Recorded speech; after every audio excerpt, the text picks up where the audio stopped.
Hello, darlings. A happy Halloween. I wore makeup for the occasion.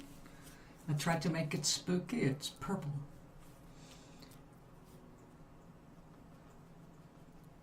So how are you?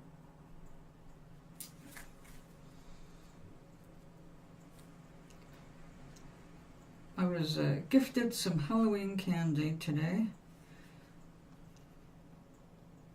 I baked a cake. So we had our treats this morning. And I even have a couple little pieces left over for myself. And considered bringing them to the table.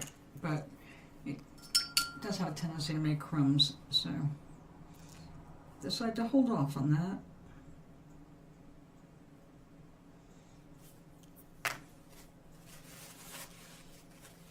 Not too much water.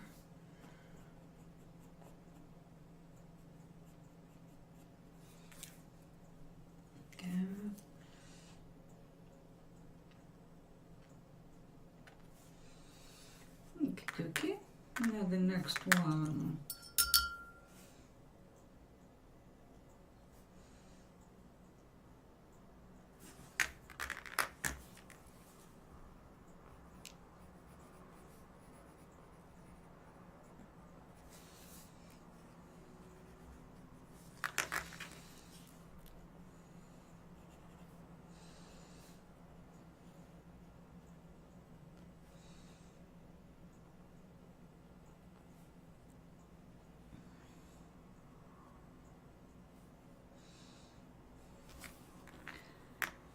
Okay, now we are layering flowers here, so I don't remember which ones are going to be distinctly yellow and which ones are distinctly with orange.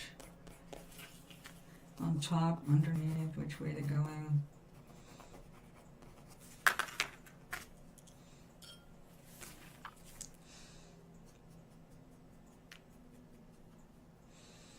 Get some of that orange going a little there.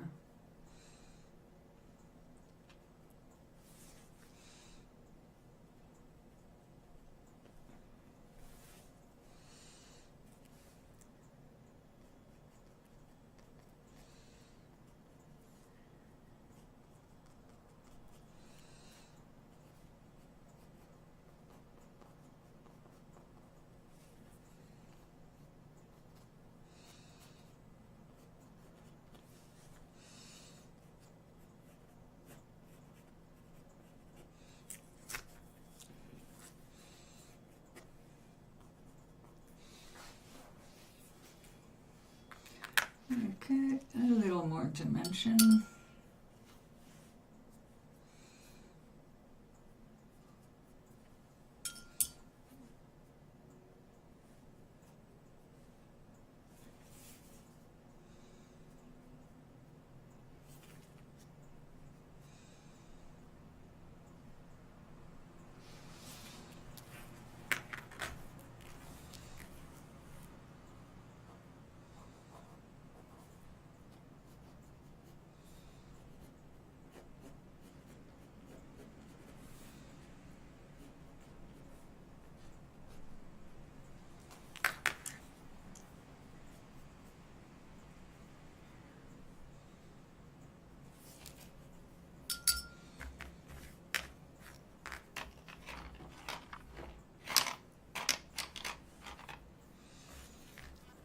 All right.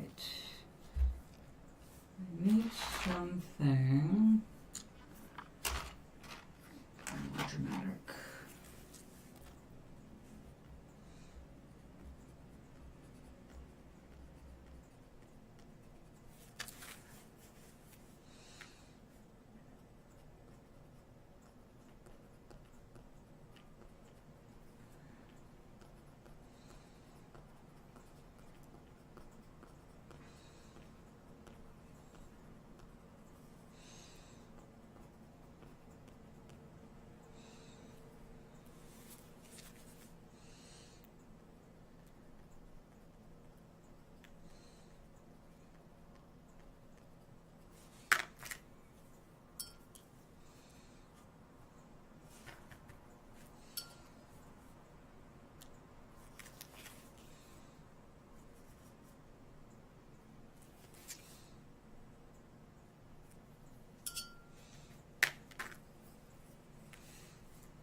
definitely not a blue in there.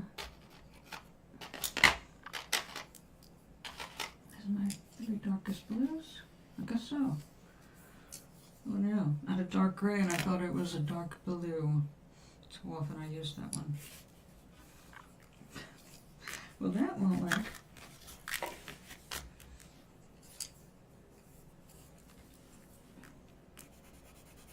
Ooh, I do like that. Not quite.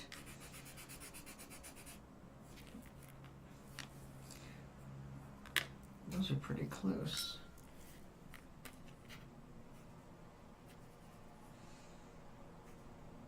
Are you kidding me?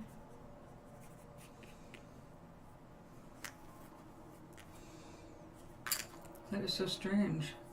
They do not look alike to the eye.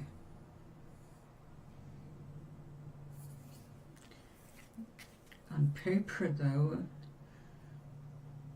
looks like I got two of the same color in this set.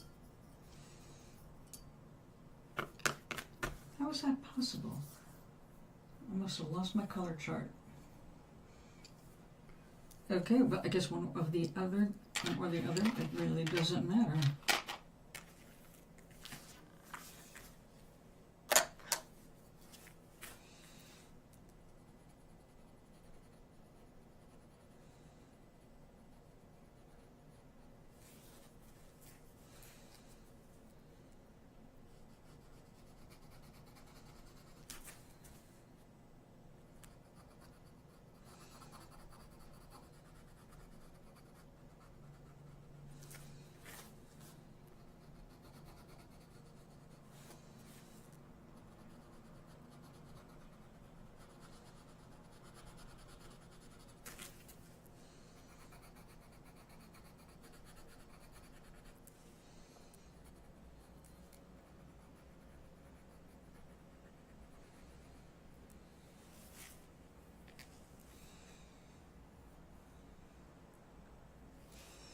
Yep, that's it.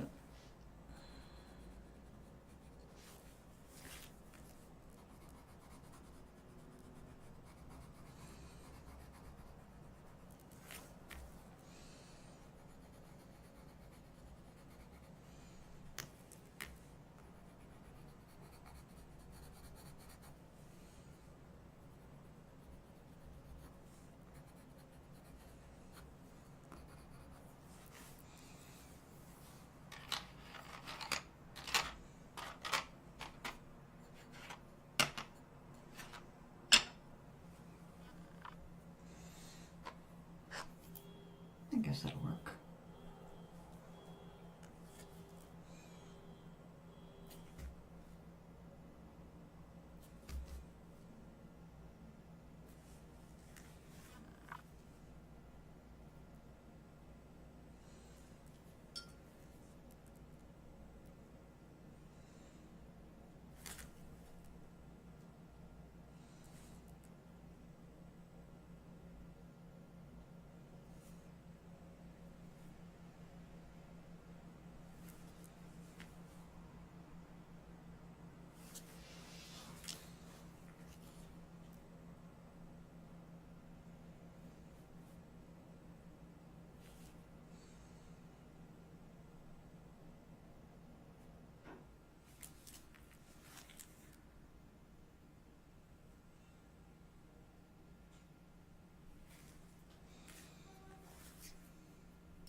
All right.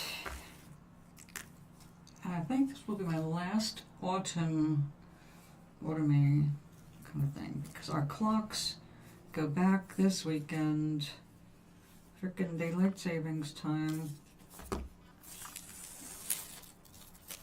I like having it darker in winter. It just makes sense. It reminds you that it's a different time of year. And we try to readjust things so that we feel like nothing is changing. How does that work out for us?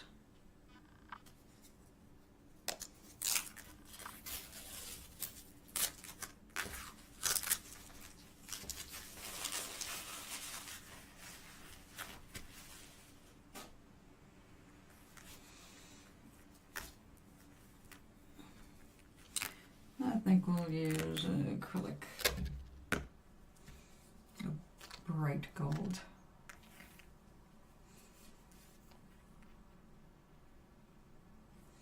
Yeah, good color. But first we will take this off.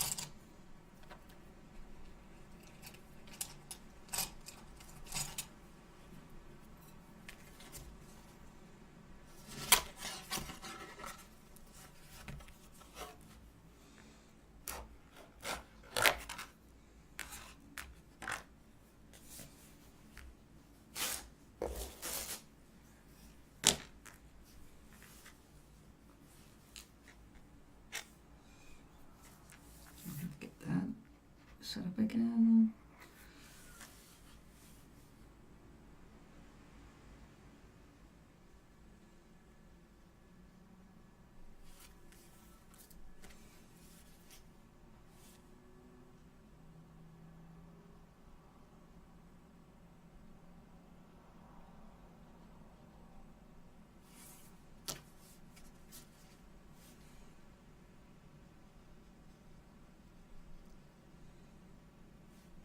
That's a thin line.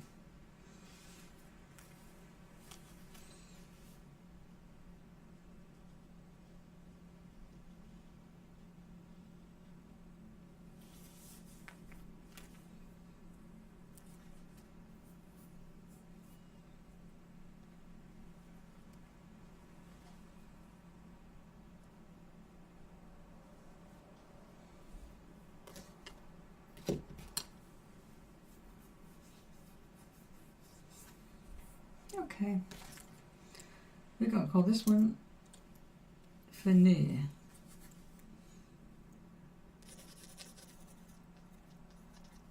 Actually, I don't name these little doodles, but we'll call it Done. Da, da, da. Watercolor pencil and water. Speaking of which,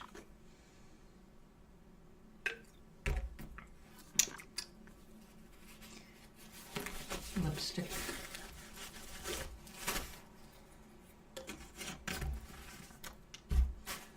Okay, now we have over here one that we started. Yes, this is going to be one of the winter holiday cards, the backgrounds. Last time we made future trees and decorations. We'll be cutting these up shortly into shapes like that, only appropriate for the size of the paper. We'll then glue them down and do that kind of thing. But we decorate the trees or tree shapes and the background separately. And this is all iridescent.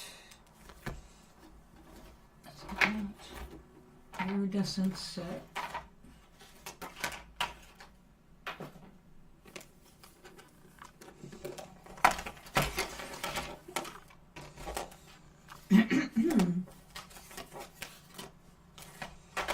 It has been extremely windy.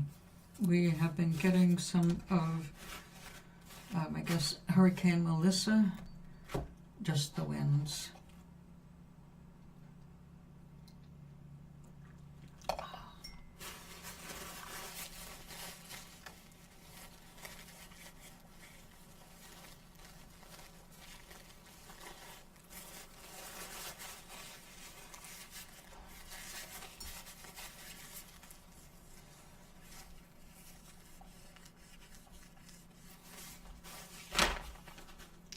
Stay. I'm glad that wasn't wet.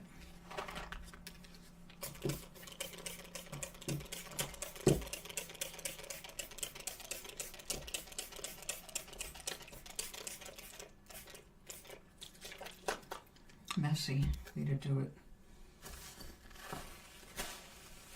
Well, hello there. How are you today?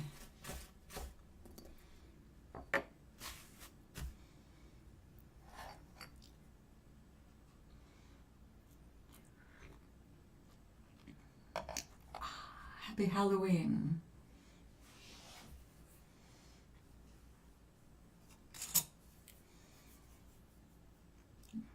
I don't have any little pumpkin or zombie or ghosty things in my emoji lists, so I can't even get cute.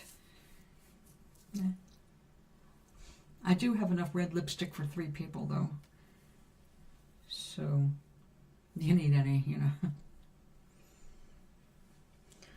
All right, we've got this blue silver here, and a gold silver next to it, and a blue. We got a lot of mixed up color here. Let's go ahead and use some of it up.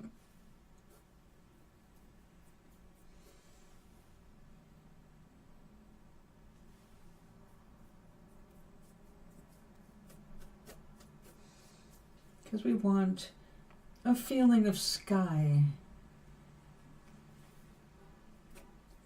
But maybe at sundown. We're getting near sundown.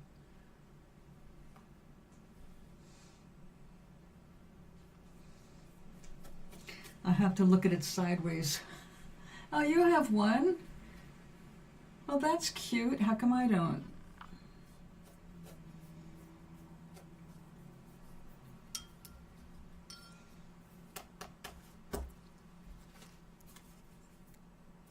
I love the jack-o'-lanterns.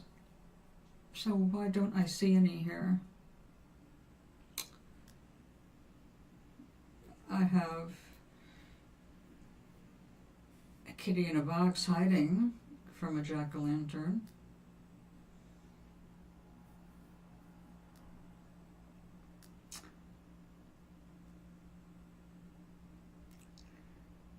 I like those kinds of things.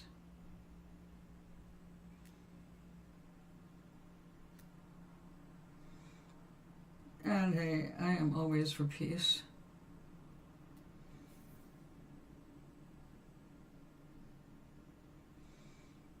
But then no, I don't have it. I only have my silly monstery things. Gary! Oh, you're on your laptop. Yeah, that's different. I'm on my phone.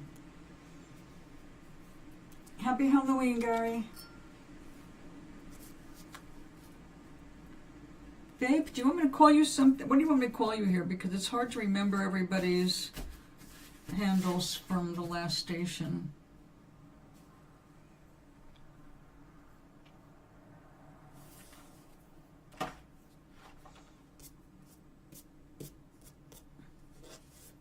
And hey, this is my new sweater. It's a cheap sweater, but it's like really lightweight. So I'm not suffocating in here, but my arms are covered because it does get a little cool. Yeah, you see, you got it too. It's just too cute.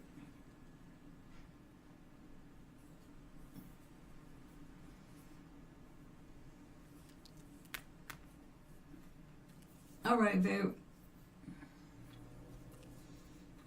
New name. Well, you know, every time I've changed stations I've been streaming on, I've changed the name of the show. We started off, and Mr. Gary knows, or rather Red Neon knows, on Blog TV as Intuitube, meaning intuition television, because I was doing readings and teaching people how to do their own, well, everything. So, that was great for 3.5 years, but then they sold the station. Where did we go after that? We tried Justin TV, which became Twitch eventually, but that's not where we stayed because it was all kids. And I did not want to have a complete audience of 15-year-olds. What was after that, Gary? We went to Vaughn, right? Vaughn TV? Oh, and we went to Esteban's channel for a while, but I had to pay $15 a month to stream from that. And we did that for, what, 2 years, right? At least 2 years. I remember paying by the year. Yeah, twice we got, matter of fact, other people paid for me to stay on the air. But what happened with well, Esteban, his station kept crashing, and also going through hard times with Glenn. I wasn't able to afford $15 a month for doing the show. I was getting enough shit from him just for doing a free show. So, yeah. Right? Yeah. My first show after Intuitive was on Justin TV. But I think after 2 or 3 shows, that was it. It was like, no, this is not the right place for me. I need to be with adults who understand what the hell I'm saying.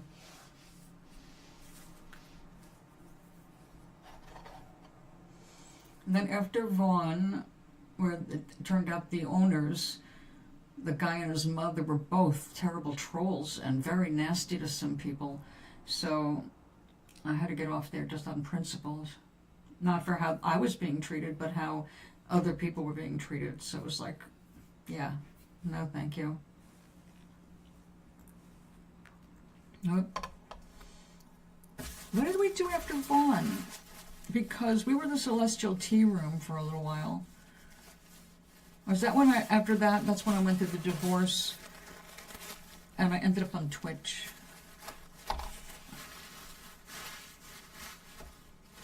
Which is the new Justin TV. With a side of white supremacy.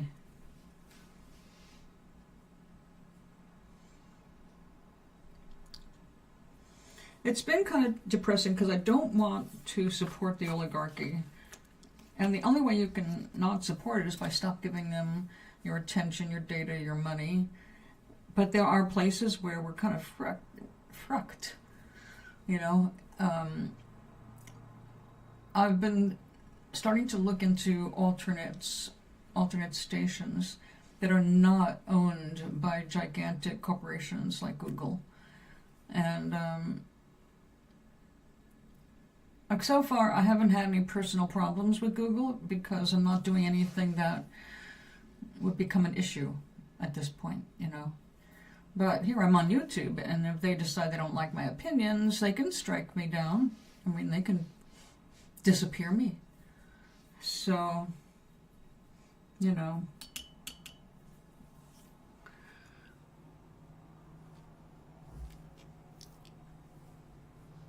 I don't know what happened this month there. I know who bought the station, and they can go to hell and back. Or better yet, go to hell and stay there.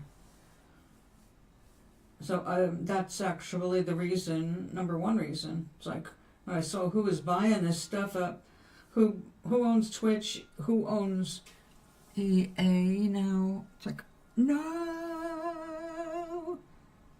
The biggest grifters in the country, man. It's like, I can't let my money go and support them even further.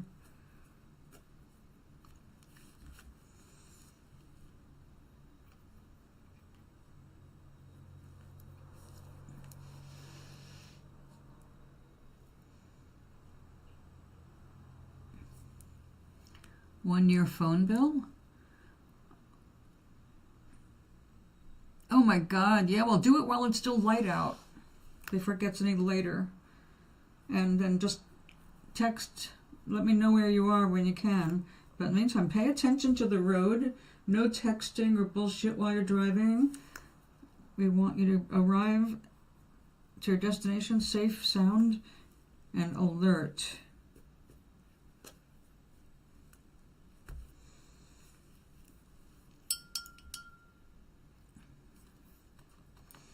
I won't be too mad until the sun goes down.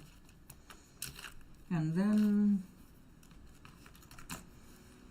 yeah. Except for ICE.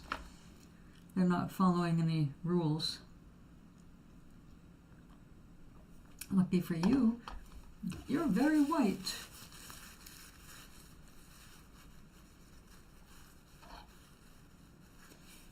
Not that that is protecting everybody. They've already arrested a couple of white people who are citizens just for protesting peacefully. So yeah, it's all out Trump is trying to create a war, basically, again, so he can suspend other kinds of powers of the citizens, panic people, getting people fearful, and taking the attention off the Epstein files. Release the Epstein files. If you have not seen, you hear that? It's Halloween here. If you have not gone on YouTube, right here, and searched for AI Taylor Swift, Release the Files. I love that song. It's also a great video. It's kind of like cathartic. The bad guys get it in this little video, but the song itself has really got a catchy, you find yourself dancing around to it or moving to it. So I play it. I give it airtime.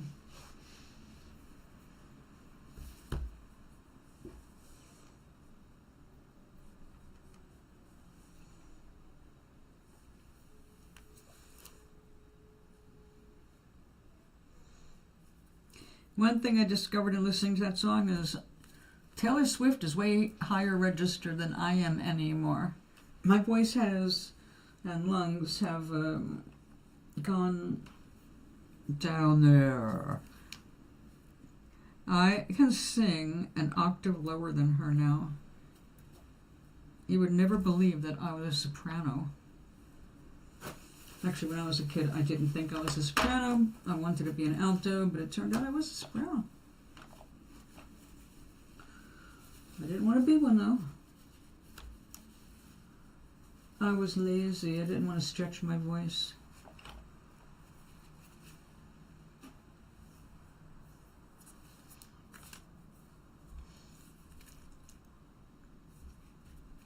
But there are other stations to stream from. They probably cost like it did when I was on Esteban's channel. And see, that's the problem right now.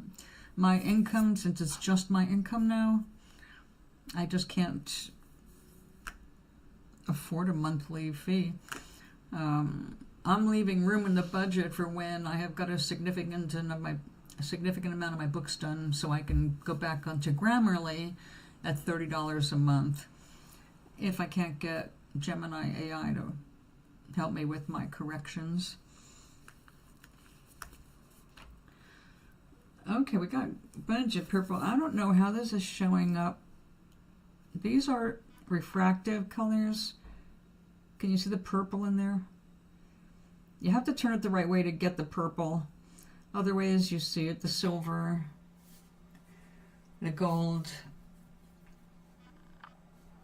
It's weird stuff. Alright, I need some more blue up here. Or maybe some more icy white. We have a color I call Snowflake because it is real silvery.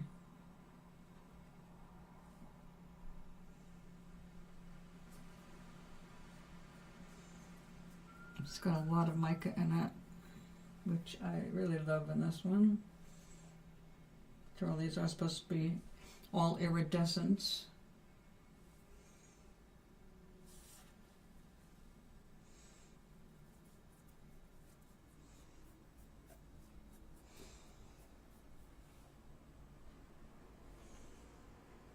I know. I've got a set of just the metallics plus the yellow.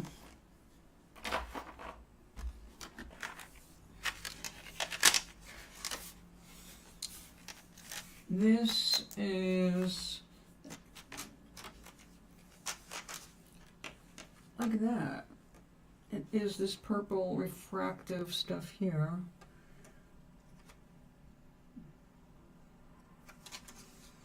Why does that silver look tarnished? Uh-oh. Oh my god, do we have a mold in here? I would be so pissed off if it's what this is.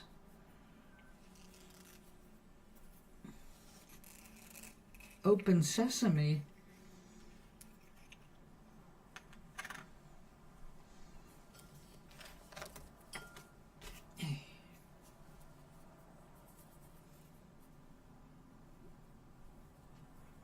I hope that I just went in there with a tainted brush. There's the air holes. Oh my God, what if this is real silver and it is tarnishing? No, okay, those are air bubbles, but that is definitely black. How strange.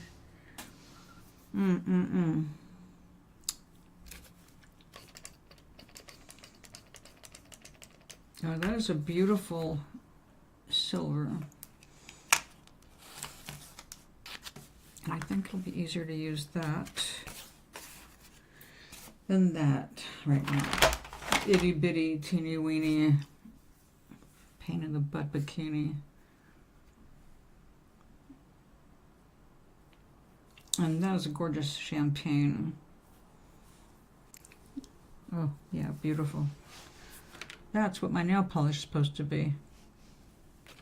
Which is, by the way, all cracked off. I have to do my nails again. See, this is why I stopped doing my nails. I hate it when it's messy nail polish, and it doesn't take long to get messy.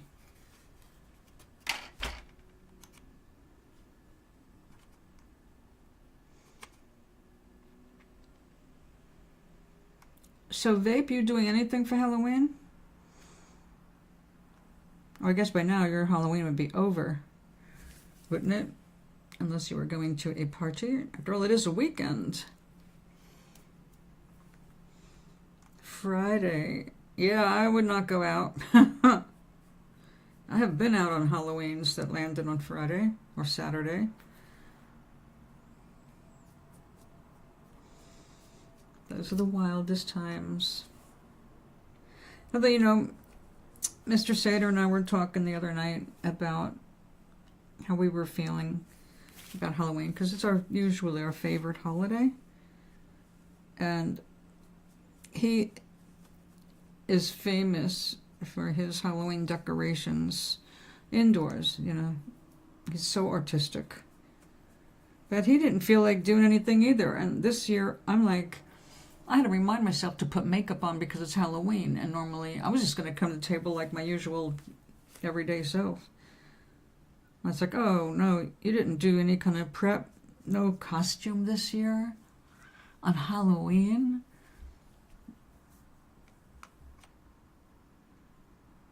The gravedigger kind of, yeah, that's kind of like me. If it was black, it'd be perfect.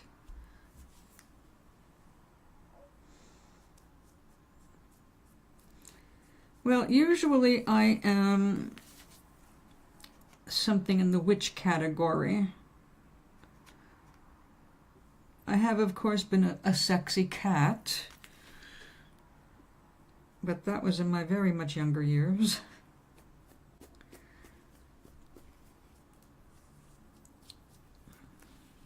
When it wasn't embarrassing to walk around in a bodysuit.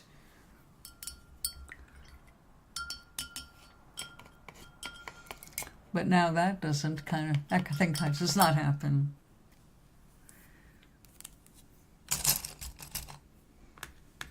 All right, we're going to just let that continue to soften because I will be using it shortly in another one. We're just going to let this dry for a couple minutes. Come over here, you.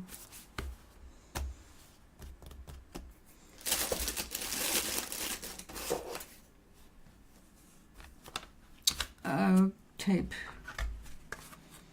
Okay, this is the last autumn card. I'm done with autumn. No more pumpkins, sunflowers. I'm like so tired of that. I just gotta ink up your pens.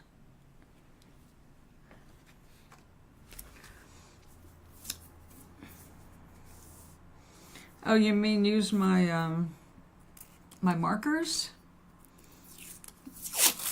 It's just easier to buy black nail polish these days. I don't like marker because it turns brown, it rubs off, and it's toxic.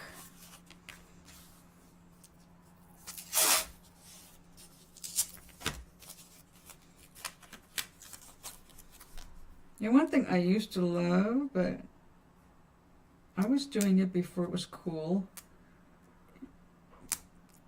Of course, if people like me did not do things before it was cool, it would never have gotten cool. I used fake tattoos.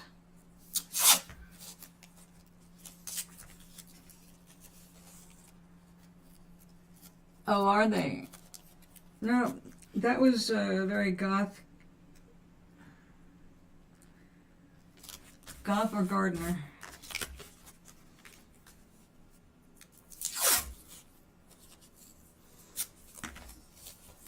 I've only done black nail polish a couple of times.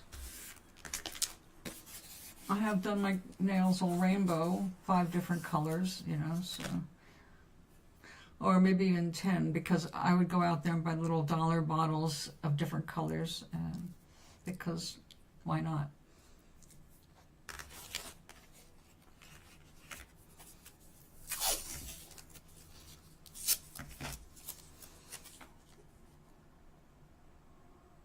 I found when I was looking for custom tats, because I would tell I'm not getting ink, but I don't mind wearing a fake one. If you get a good brand, they'll last through a couple of showers even, if you put it on right. Because I used to wear Black Panthers on my arm.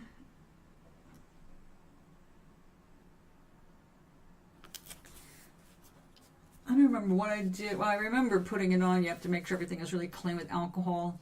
My skin was younger and smoother, because now I've got chemo skin, but at that point my skin was very receptive to it, and I was put it on really well, and I learned from my first one and made all the mistakes, and I got that thing to stay on so well, people were convinced it was real ink, even my ex-husband.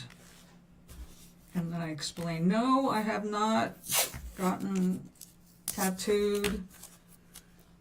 This will come off with alcohol in a few days. And it stayed on usually until I got a bunch of ISO and scrubbed it off.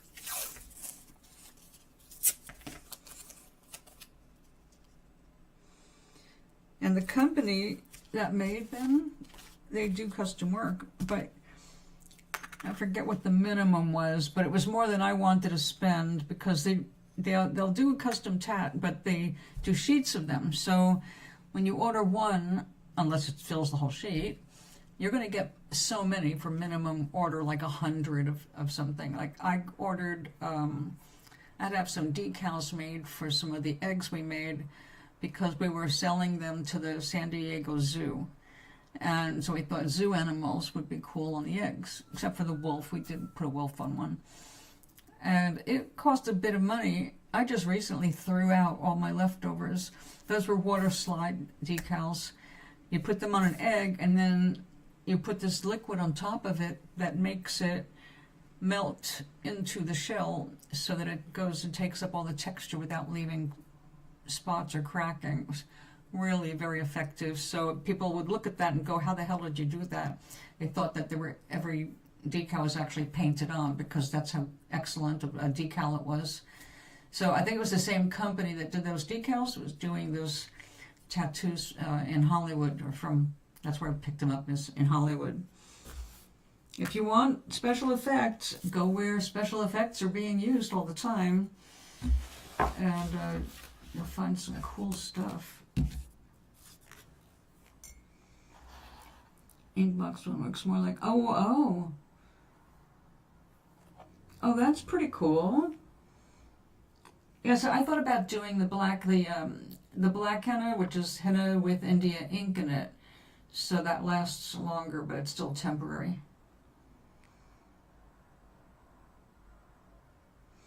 Yep, that sounds like the same thing. And that's what, see, I liked the tattoo, because yeah, you had to stay still and make sure you didn't stretch your skin while it was drying, but it didn't take all that long. You just had to be real careful in the application. If you put it down right, it did it kind of like what the decals did in my eggs. So I loved it. it was really convincing, and I loved freaking people out because they wouldn't think little me would have a tattoo, especially a Black Panther. Yeah, that would be my style. That would be my style. I did think of getting some and using my own,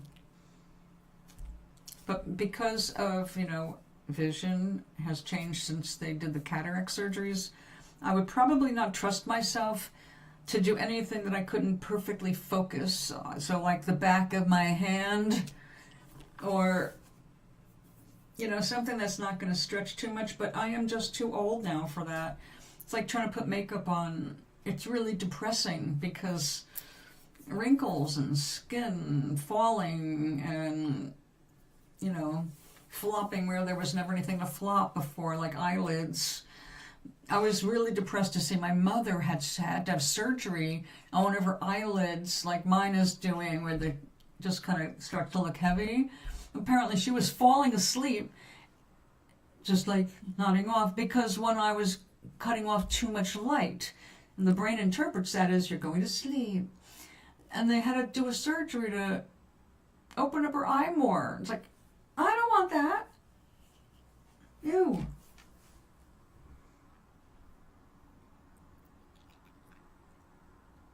Yeah, I like that. Oh, yeah. That's the problem. But I think if you just look for the black henna, which is, like I said, it's henna, but it's India ink, so it looks black, you can do exactly the same thing as you do with henna, stencils or hand painted. But because it has the ink in it, you don't have to stay still as long as with henna. Pure henna is, like clay. It's going to dry up but the other one, even though it's got henna in it, it's really just to hold the black ink in place. So I don't believe it's going to take as long to stain. But you could buy a little thing of it. I mean, you don't have to buy a kit. You can just buy the little, like an ounce of the stuff in a cake. No, huh? Well, I would not try and do both sides. I could never do it identical without a stencil. No way. I know myself, and I can do some pretty good straight lines, but my skin's not straight. Even if I did a straight line and I could succeed doing that, as soon as I moved my hand, you would see all of the cracks and crannies in the skin.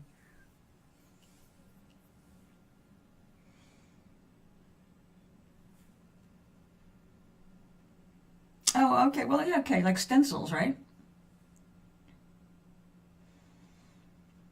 You can use any flexible stencil, but the best ones I would think for that would be the ones that have adhesive on one side, basically Frisket. Okay, I don't even know if you know what Frisket is. Frisket is this transparent sheet that you can, on top, you can draw on it and then cut it out, and it's adhesive on the back, so you peel it off like a color form or like a Band-Aid. You can peel it off and stick it on whatever you want to stick it on. So if you have an intricately cut pattern on that and you stick it onto your skin, it's going to stick better because it's got the adhesive on it. However, you can't trust yourself that this surface tension is not going to suck it out underneath where you have that laid down. So I think if I got a container, I'd get the container and just do it with the paintbrush.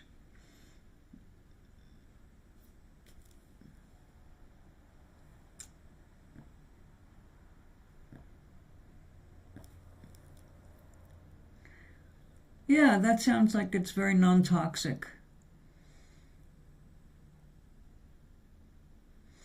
I think the truth is you can probably use, judging by how I've stained my own skin, I'm going to say pure India ink will stain your skin by itself. Oh, that's pretty cool. That's really nice. That's a nice service. I can say that would cost money because someone's got to program that into their computer, and that it cuts it out, it etches it out. There's a company called Gerber.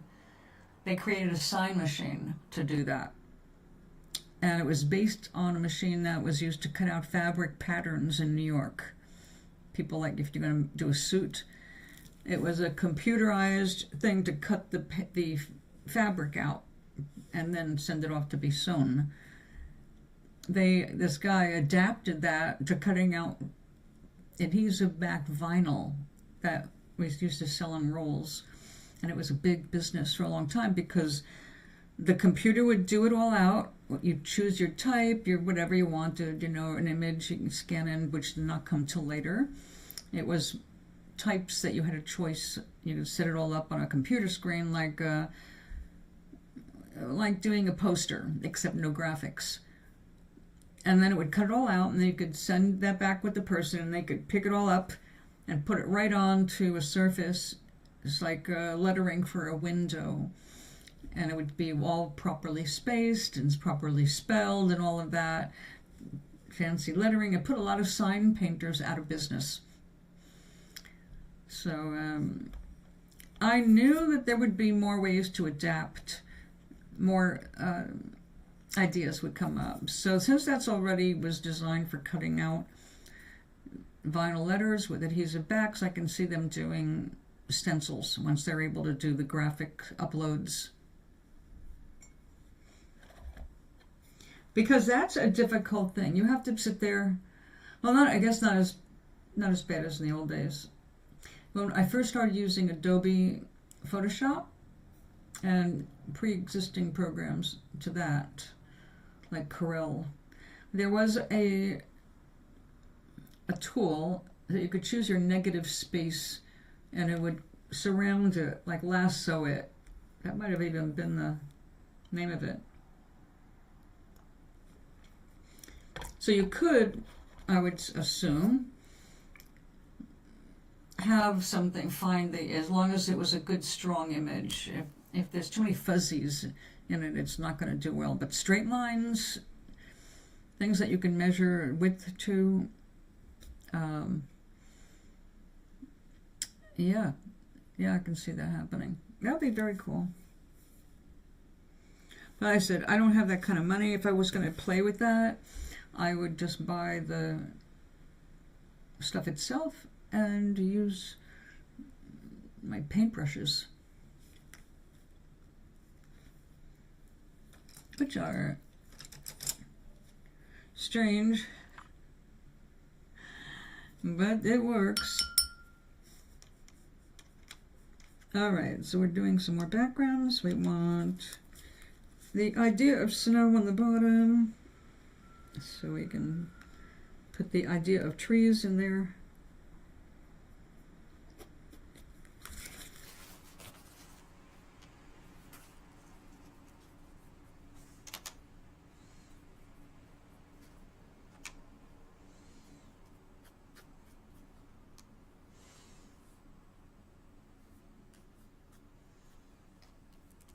Yep, that's a nice silver. I think this one is actually more sparkly. This here. This has a nice creamy texture to it. This one's almost like hard metal. It looks like snowflakes. So very, very different. Let's go ahead and do a comparison.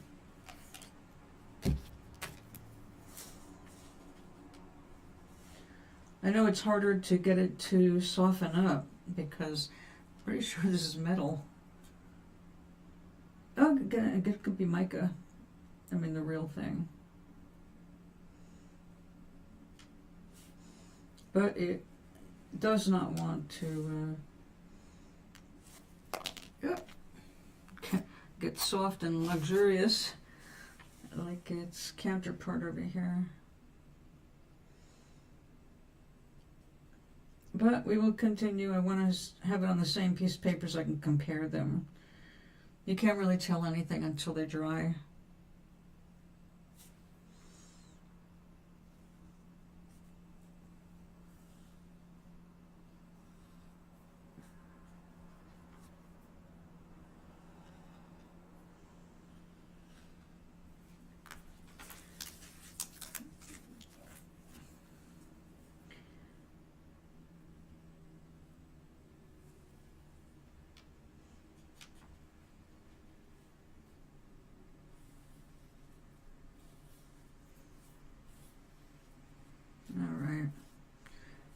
that should be enough to tell.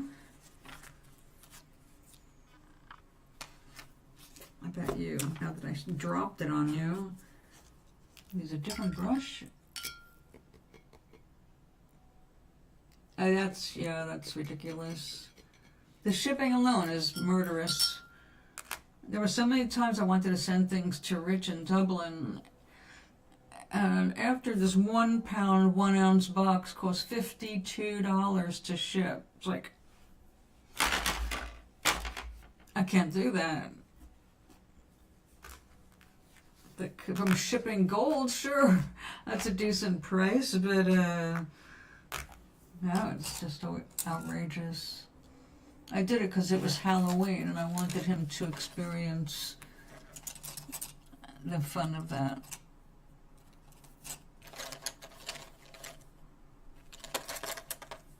Come on, I need a different shaped brush. How about you?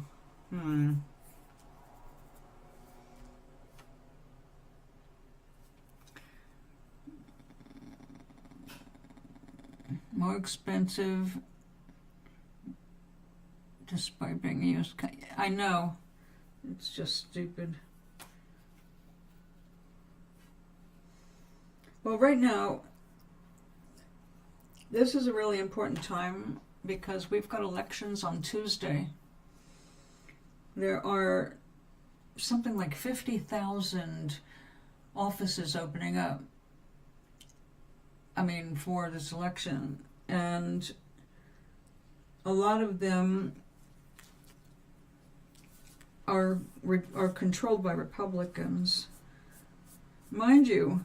Which it's kind of like when it comes to Republicans, it's kind of like being in a communist country. They've gerrymandered some states so badly that there are 0 representatives for the Dems. They just basically took them off the map.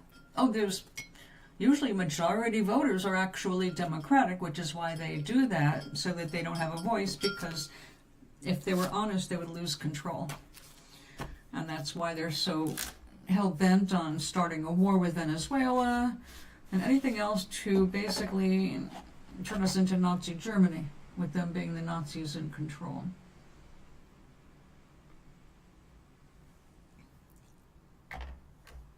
Bic did, huh? Beck did it. That's interesting.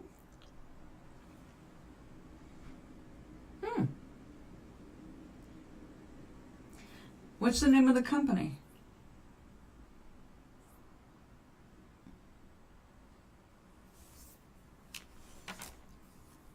Oh yeah, that's so... The color-wise, because it's white, which is just titanium dioxide, and it's a heavy metal, so it kind of, not a heavy metal, but it's metal, so it looks metallic anyway, but these are very different. The one that's darker in the stripes, that is this, from this set. And this on top, this silvery stuff on this side, is that super iridescent stuff from the iridescent set, which I call snowflake because it looks like it's made for snowflakes.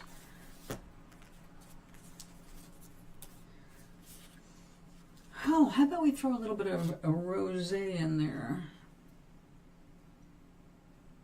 A pale pink, pale pink, pale pink. I don't want purple, I want the pink. Sometimes you just can't get that. They mix a blue, a little too much blue. I do like that, but that's too warm. I guess we're going to go with that. Highly mica.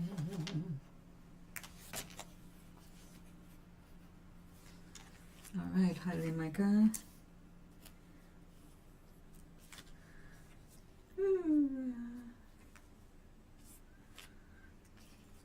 Okay. Ink box. Okay, thank you. See, I have a lot of keratin spots. My body is like a keratin factory, which is great for hair and nails, but I put out too much, so I got things on me. So last Halloween, when I was part of a D&D game, and I was working on my character, I tried to turn all my keratin spots into like a Medusa-like snake thing. And I thought, if I could make one that looks really cool, I'm getting a tattoo. Well, not a tattoo, but do with the ink thing, temporary. But it did not work out right. It just looked like I had a spot on my face. So I was like, oh, well, that's uninspiring. Back to the drawing board. Oh, we need some for the top here. All right. Background. How about light blue? Well, there is that crazy blue. It only looks blue from certain directions. Right there. Yep. All right. Why not?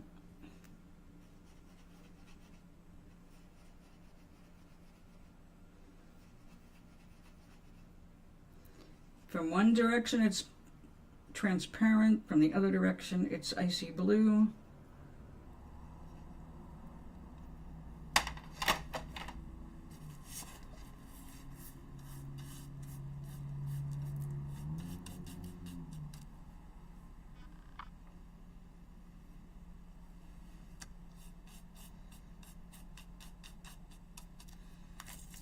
Okay, so from one direction, to me, this is just wet paper. There's no color on it at all, but if you get the right light, you will see the sheen.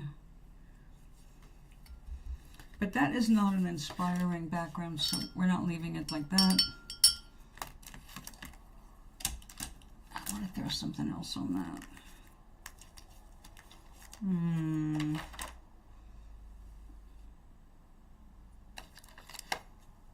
No.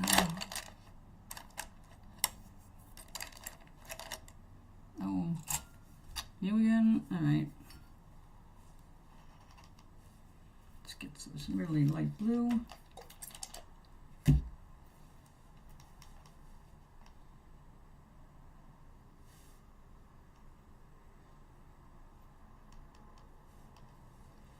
So do you have any plans for this weekend?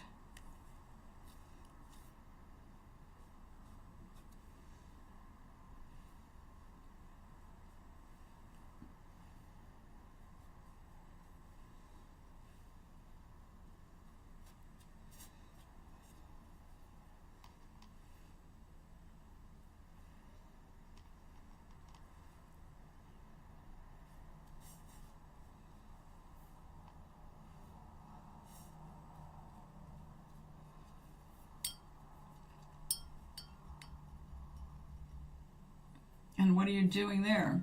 Oh, going to visit it. For the holiday rituals?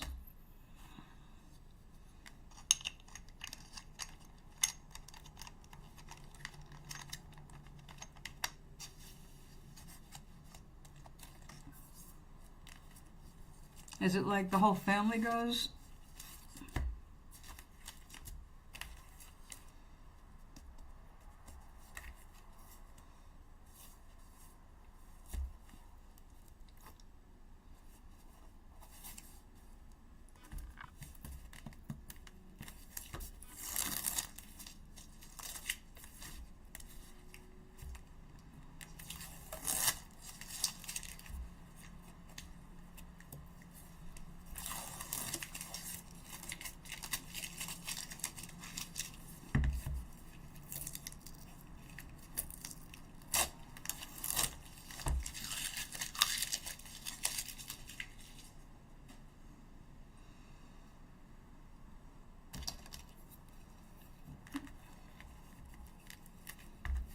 Yeah, since yours has religious significance, I won't tell you what young Americans do.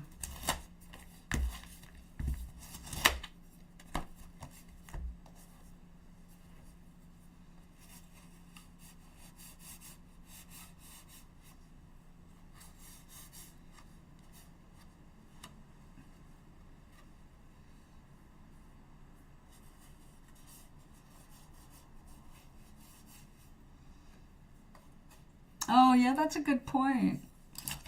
That does kind of shorten the festivities. But you do, at least you have one extra day there.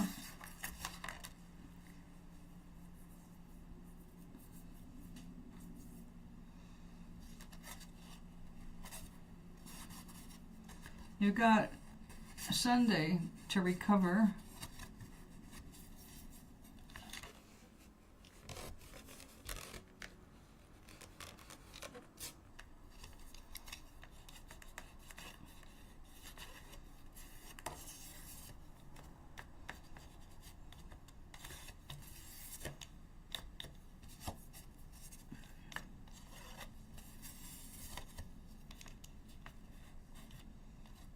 Come on. Masking fluid.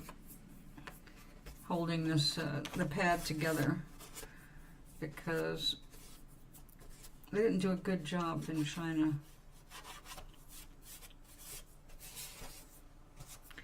And it has helped, but then you've got to remove the stuff after you're done.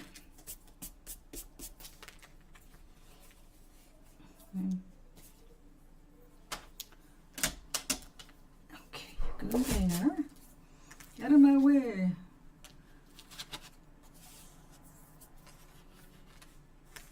You are still warpy. We'll let you dry. You're definitely still warpy. Oh, Alexi, that's not going to change, is it? No, you're still damp. We leave you. Oh. I'm sorry. So what do you do on Old Souls Day as opposed to All Souls Day? Yeah. So what do you do on Sunday different from Saturday?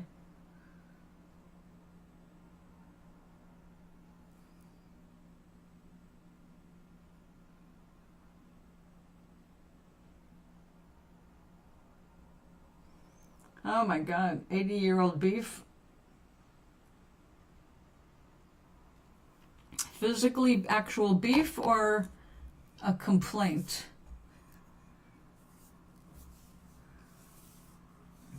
Something that she's been bitching about for 80 years.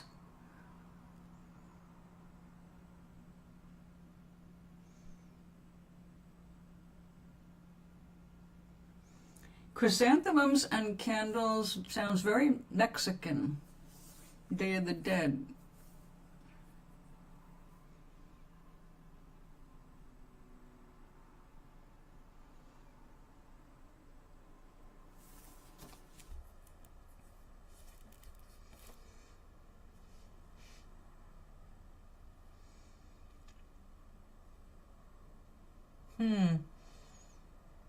Maybe I'll buy the movie Coco as a gift to myself for Halloween. I love that movie. I watched it when it was free to watch it.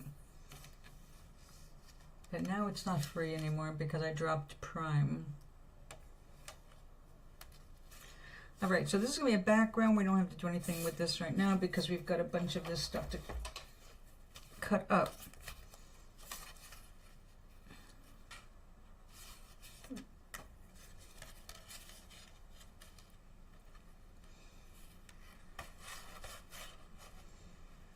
Oh, that's going to be so happy looking. I think we'll do the cutting tomorrow, though. I'm kind of losing my light here. Those have to dry anyway.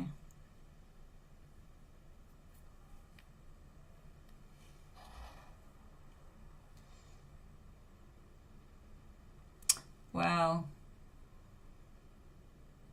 I think I like the Mexican way better. They make their own little celebration of their dead loved ones with photographs of all of them and candles, and they cook and clean and do all kinds of stuff for them, but it all is right there. And they do things in the villages, but yeah, it's just a big village celebration. I guess you have that too. Oh, I see. Oh, that's cool. That's why saints. You're already a sainted soul. You're in heaven, and your poor soul, you're still on the way. So is that for the ones that just died? Like, if you died today, we've got All Souls Day for you. All Souls Day.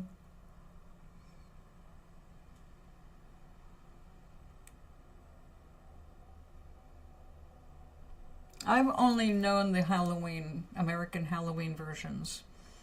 I've never celebrated it any other way.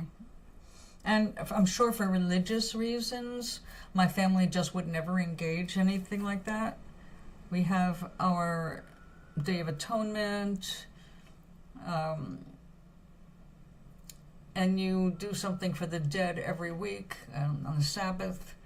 So I don't know if we have, I've been out of the religion for so long, I don't even know if we have one that just honors the dead on one day. I don't think so. Seems like we're always praying for the dead. Oh, in purgatory.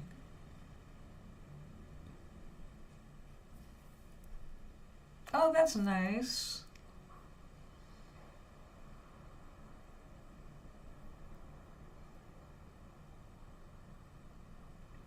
So you go to basically 2 cemeteries to celebrate both sides of the family. Is that it?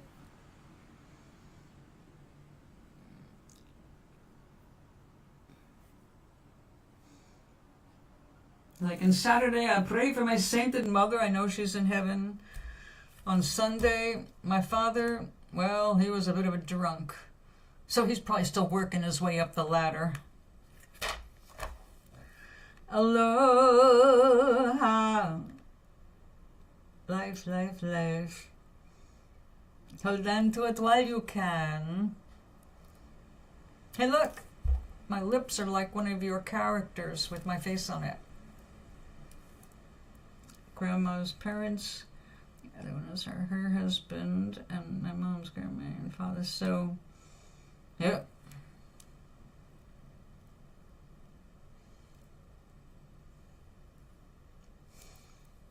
Maui, is there anything like that on Hawaii? Is there a Day of the Dead, especially like a Polynesian kind of a thing? Ah, interesting.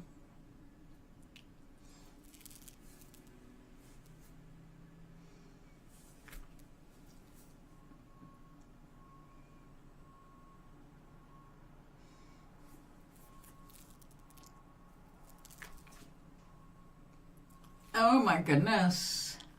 4 cemeteries. Yeah, see, I would do the Mexican way. Have whatever they call it. I'm sorry, I wasn't raised in their culture. I know about some things, but I don't participate, so I don't remember names. But I would do it their way. They honor kings and queens. Oh, right, okay. Interesting.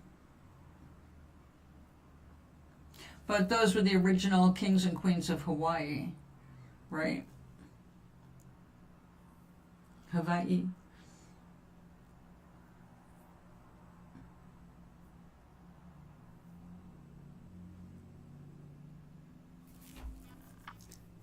Before the honkies took over, like they always do.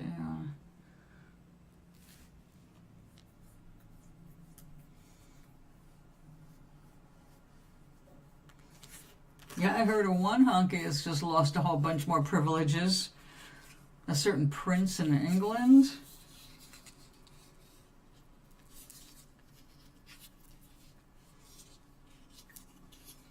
Those Epstein files are going to take out a lot more people before this is over.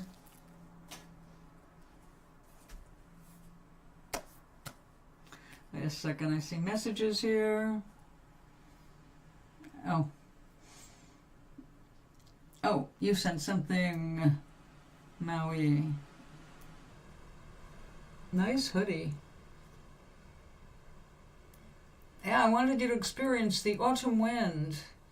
You would like that?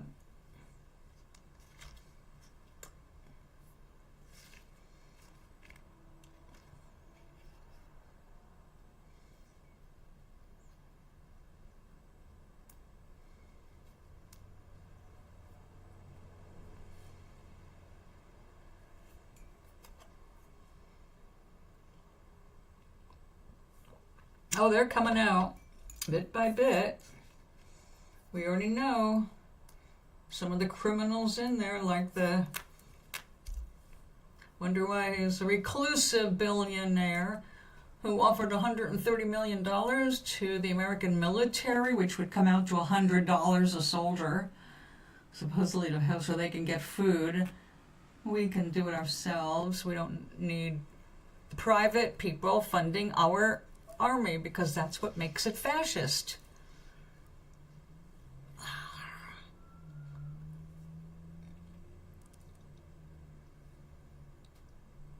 Non-stop in honoring the kings and queens.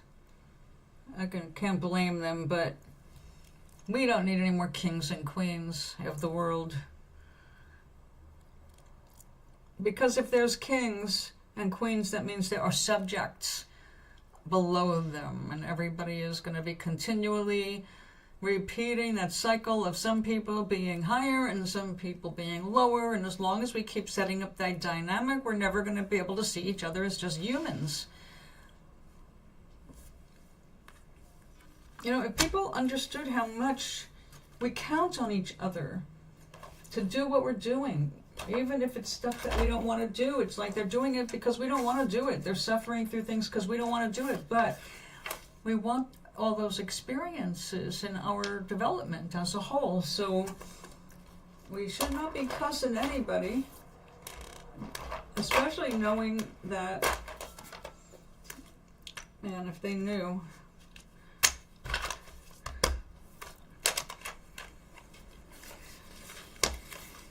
People would change their behavior if they understood what's going to happen later. No, it's not heaven and hell.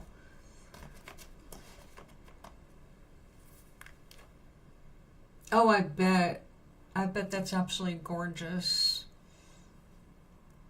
We have, for Halloween, we have parks that do pumpkin walks where people, professionals, supply lots and lots of pumpkins, and sometimes schools to donate hundreds and hundreds of carved pumpkins to create a spooky walk around the park.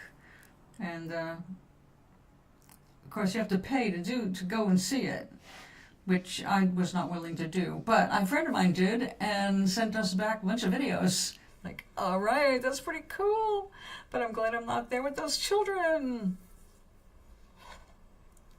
But it is beautiful. And even though it wasn't an actual cemetery for these the pumpkin walks, they make them look spooky, you know, like something are going through fake cemeteries, but it's, you know, fake tombstones and things. It's all art. It's all art. It's kind of like going through Disneyland.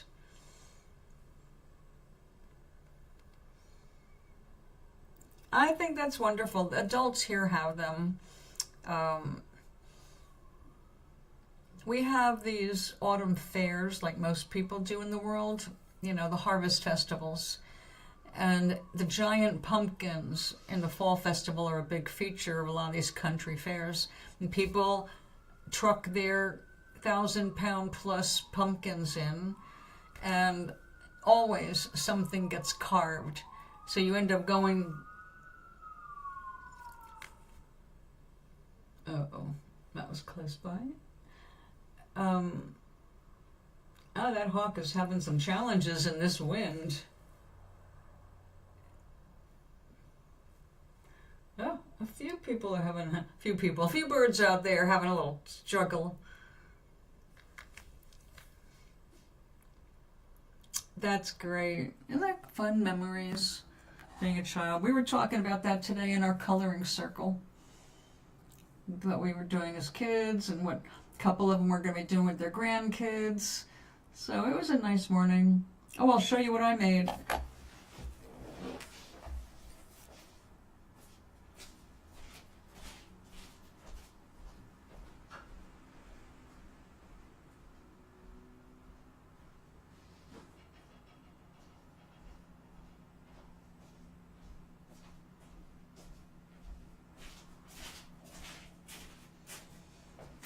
Da-da-da. I actually kept some for myself, which does not happen all the time. Da-da. I made a streusely crumb cakey thing with a bunch of ground up pecans, and then I made a frosting. I forgot to add vanilla to the frosting. When I tasted it, it was like, oh, you forgot the vanilla. I had brain fog this morning. So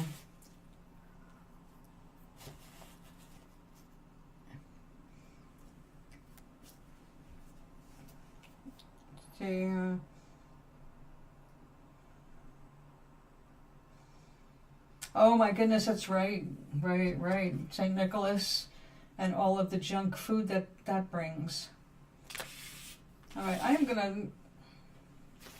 use one of these napkins for food, and I will put this away. Maybe I'll have that for breakfast. Although I should probably eat before then because that's a lot of air on one little piece of cake. Let's put this back in the kitchen.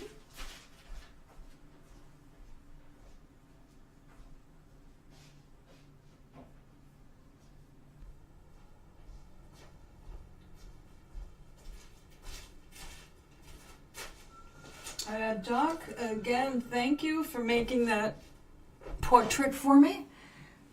My Vote Blue Rosie Riveter pose.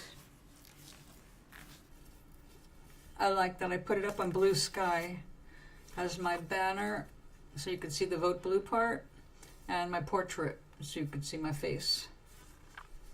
Junk food for the lucky kids? Oh my goodness. 2 pounds of peanuts. Healthy food, but fun to eat. When I grew up, the game dreidel is played with walnuts. Or, like with my family, a bag of mixed nuts.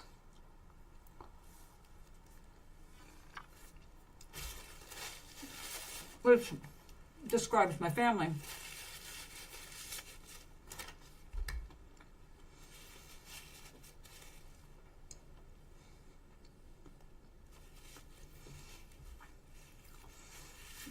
So on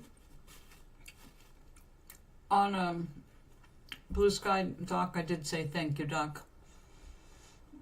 But I wasn't sure if you wanted your whole name or anything, so I just left it at thank you, Doc. If you have a Blue Sky account, let me know.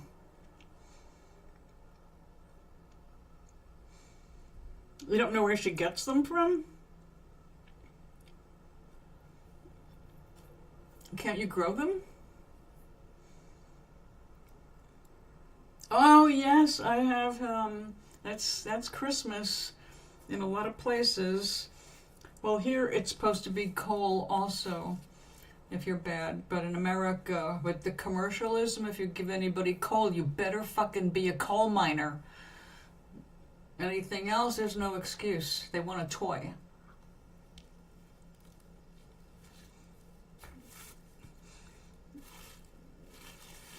If you have the money for a toy. This year it's dubious.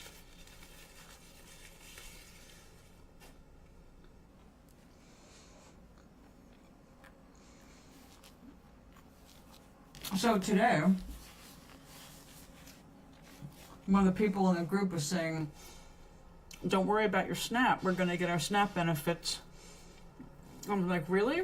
I haven't heard anything about that. And our SNAP app says it still has no idea if we're going to see any benefits.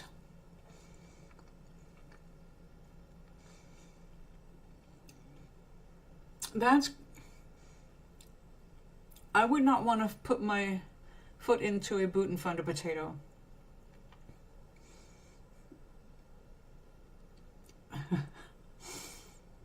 Gross. Although charcoal is not a bad thing to put in a boot, actually. It's kind of a good idea. Adds flavor.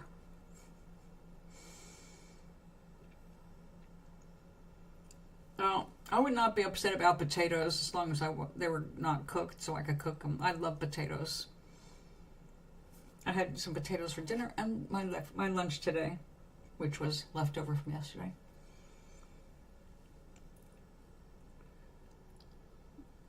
clean them the night before. Well, what were you going to do? Eat a raw potato?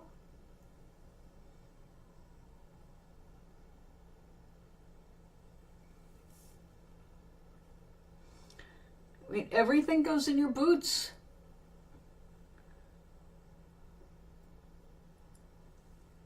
Ew. I'd be using the biggest boot I could find.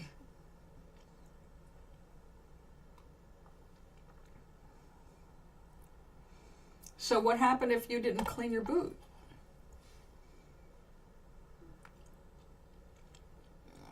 I got chocolate today too. I must have been a good girl. I got 2 miniature peppermint patties, and I got 2 miniature dark chocolate peanut butter thins, which I like. It's mostly chocolate with a hint of peanut butter. You get stanky chocolate. That's awful.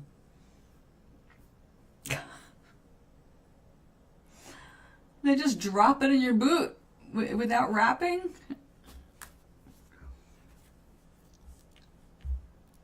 That's scary.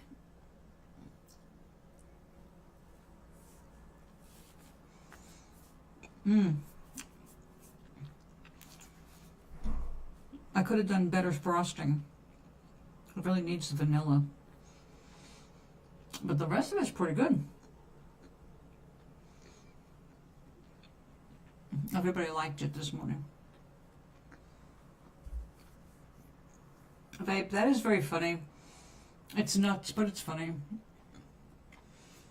What about you, Doc? Do you have any Halloween memories that were good?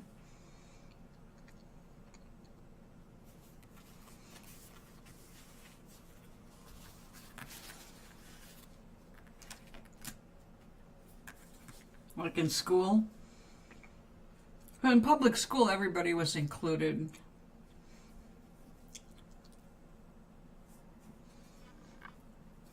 At least in New York.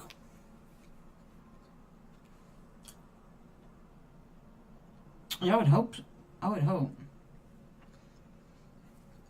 You sent another image.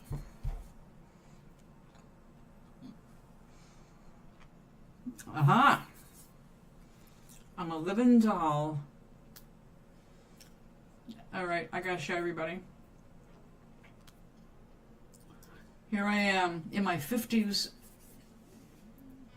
Americana.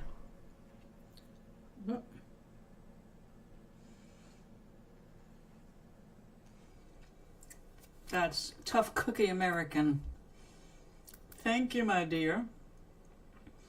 Here I am ready to take on the North Pole. I do love that blue, even though I just do my bangs and a little here. That's still cool. And I sent you the wind. It's been very windy and gusty, and occasionally you can hear the wind. Trick-or-treating as a kid. Tell us, babe, tell us.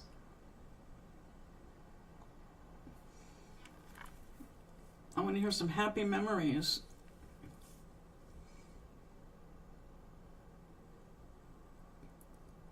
Ah! That's a very kid thing to do.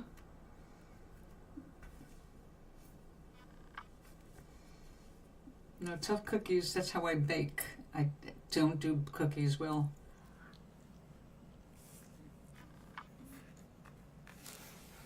Well, that'll teach you. It'll teach your grandma not to give you the gummy bears before you reach your destination.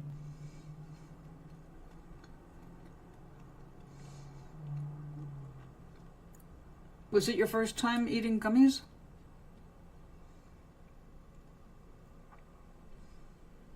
My first gummies were soaked in vodka overnight. They were so good. I got drunk on 7 of them. But after that, I liked gummy bears.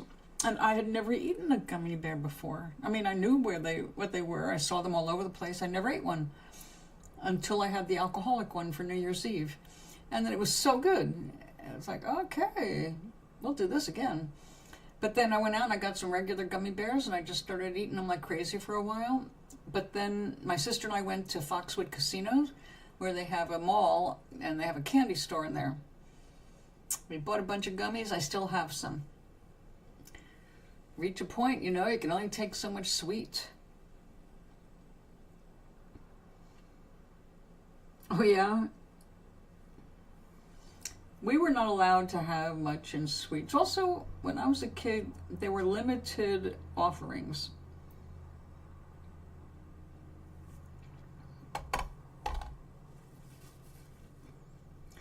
And my grandma came out, in the old days, grandmas were supposed to have bowls out. You were supposed to always have a bowl out with something for guests, just in case they come over.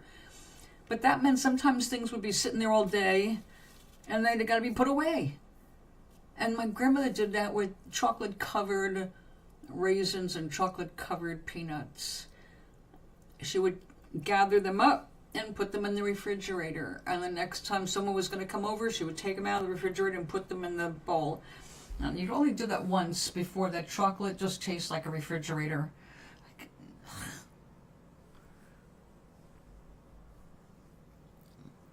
I don't know what Smarties are, but oh God, yeah, okay. I do understand that. Because we had other stuff that would stain your face too, like pixie sticks, colored flavored dextrose in straws, just the powder. Then they made it so you get a package of that powder and dip something sour in it and lick it off. And so, yeah, you ended up with some bizarre coloring.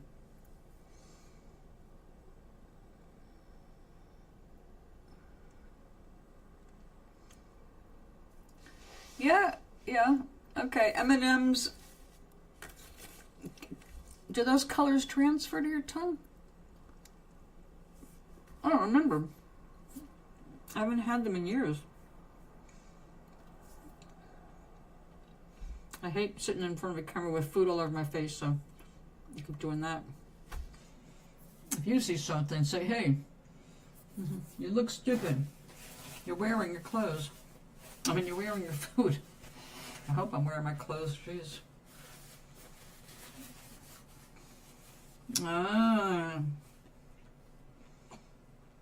So you could let one sit between your lips and end up with a blue spot.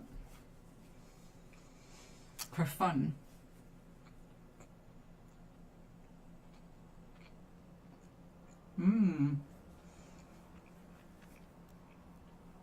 Chunk of pecan.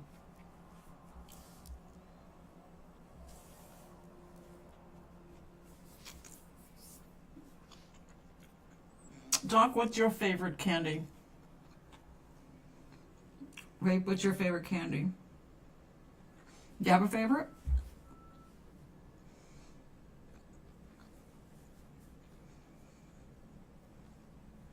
I used to do that too.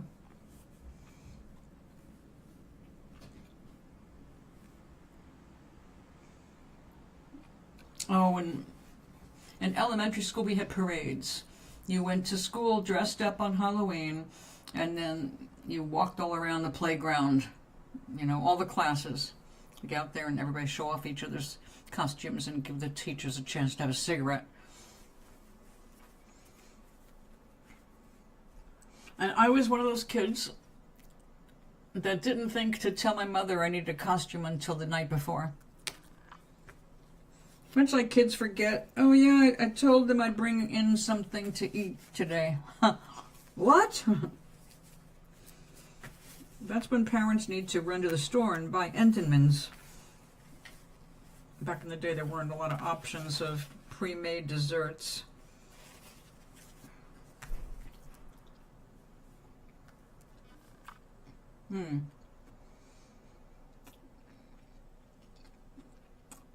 I'm not a candy person.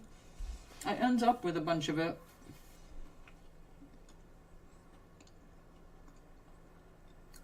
I like chocolate mint. So I'll eat junior mints, but I stretch them out. So one box of junior mints can last me a month or two. I just like little bits when I feel like having that flavor. And then it's done.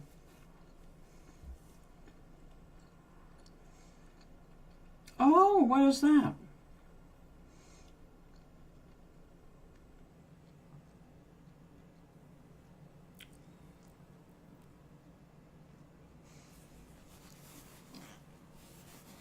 Well, we have, it's a religious holiday, Easter. Everybody gets dressed up for Easter, if you are Christian, I guess. That's all I can think of.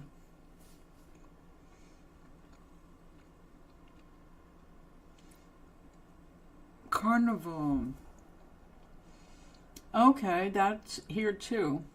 In Louisiana, it's famous for their pre-Lent carnivals.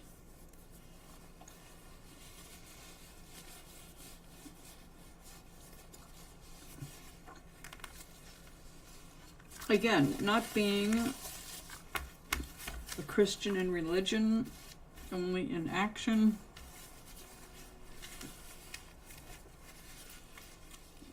I don't know what's going on in town.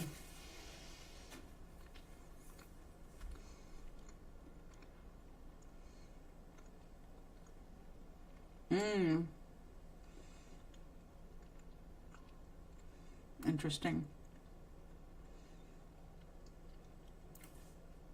Where people go berserk, get half naked or all the way naked, run around like a bunch of kids, get completely drunk, decadent, stupid, and then the next day it's all, I'm so sorry, God.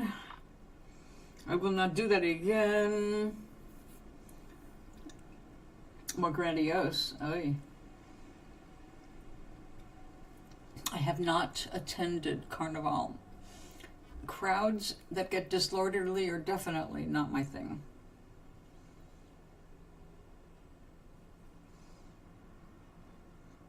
Yeah.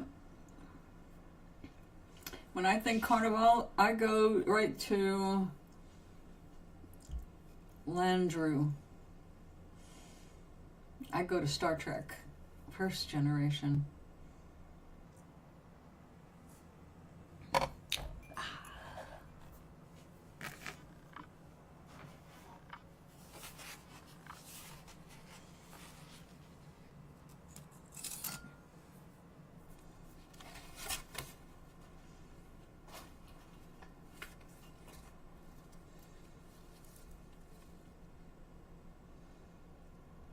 Do I want to do that? I think I'll use the other thing.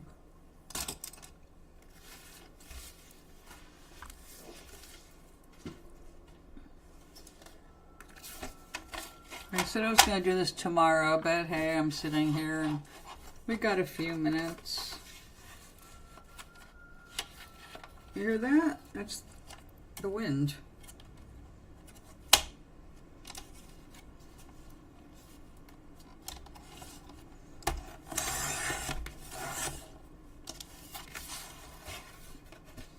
I need to buy a new blade, it looks like. This should have cut all the way through it just now.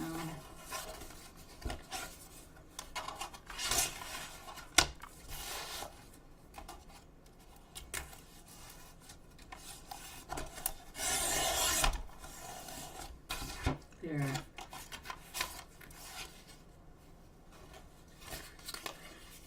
Demonstrated.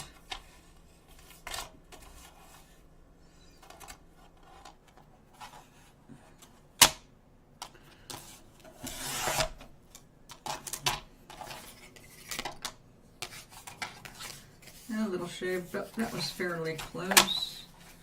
All right.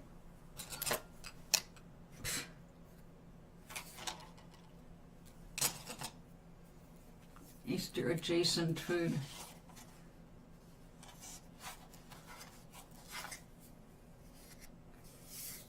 Right, Doc, right.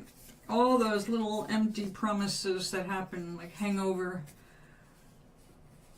I have such a hangover. God, I'll never do that again. I'm so sorry, please.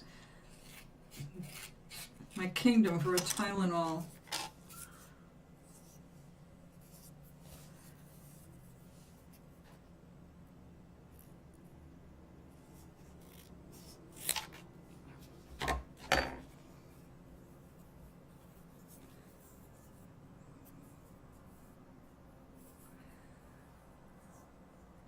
Well, no, we have, we Americans look for any reason to have a party. Football season, for example. We look for lots of reasons to lighten up.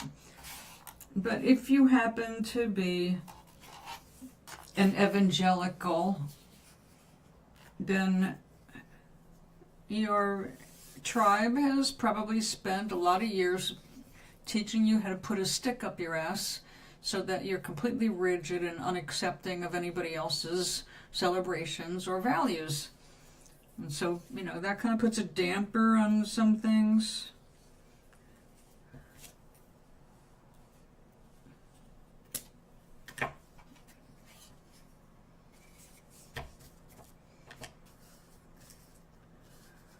Yes, there are two different things sometimes. I'm a very jolly person. When I go to get jolly, I get jolly. I tend to be optimistic, so yeah, I like to be lighthearted, and I like being around people who are like lighthearted. I mean, there's just so much crap in the world. Who needs it? Like, oh yeah, I love more gloom and doom. Thanks.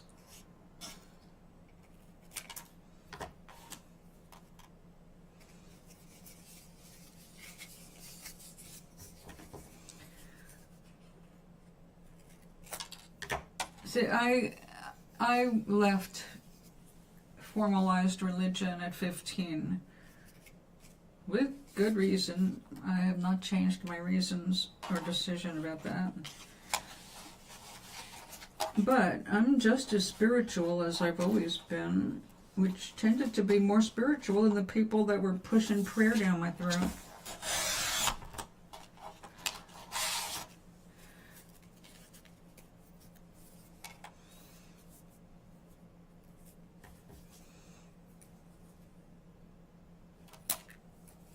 Come back here. This paper is extra heavyweight, but also tends to split, which came as a surprise to me.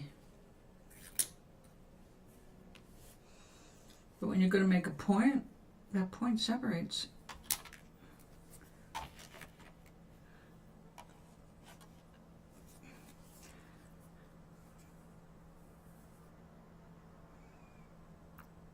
Oh yeah, yeah, I learned that sweet thing very early on. Don't. That was the main lesson. Don't drink that. I learned that on my 18th birthday, in fact, because people who should have known better and actually did, but were trying to take advantage of me turning 18, gave me stuff to drink, which was not to my benefit.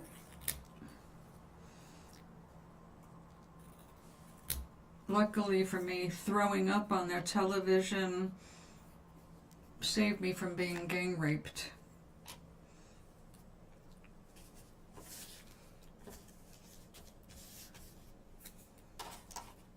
There's something about vomit that just makes you not want to have sex with a stranger.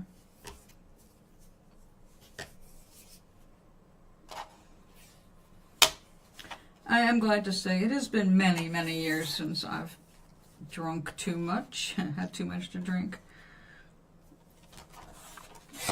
Decades.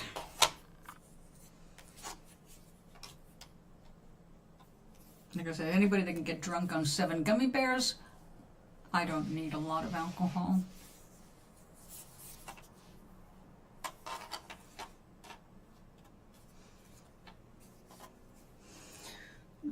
get rid of that point. How am I going to do that?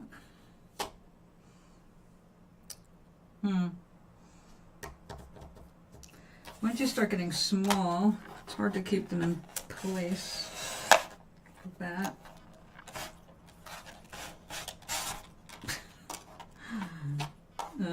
Okay. Let's try to finish it this way.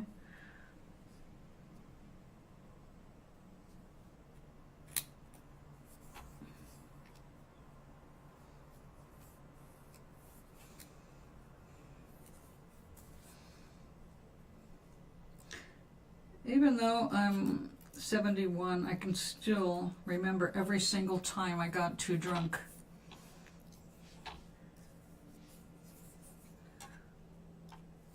I have never liked losing control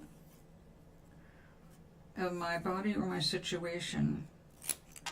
I've always been one of those hyper alert people because of what happens sometimes when you close your eyes with people you can't trust. So I learned early on, don't make myself vulnerable for any reason. If I'm not around people I can trust with my life, because you might find yourself trusting them with your life unintentionally.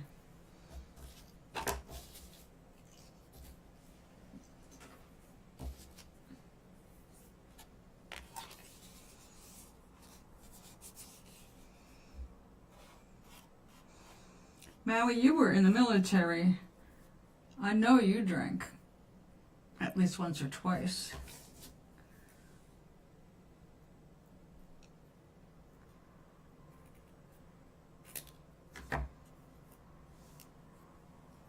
Not because you were in the military, but maybe after you were out of the military. Or young. And like when you were stationed in Germany. I'm sure they turned you on to German beer.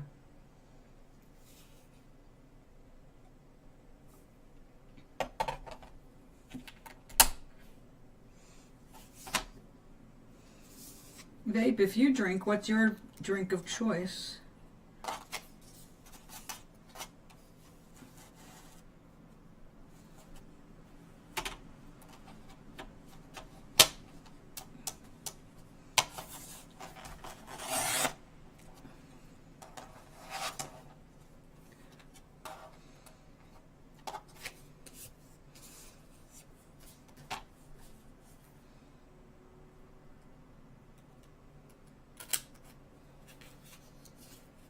I think I pictured you as a wine drinker.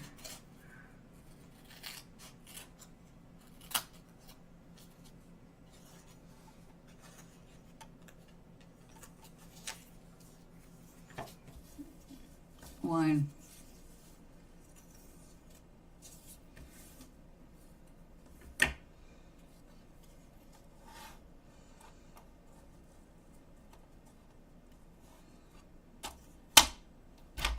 Can I get that to stay?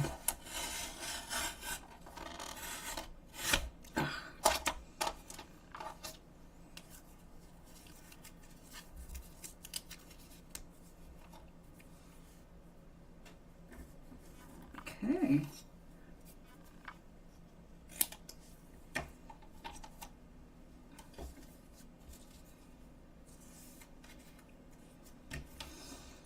Now you're pretty piece, but you're messed up.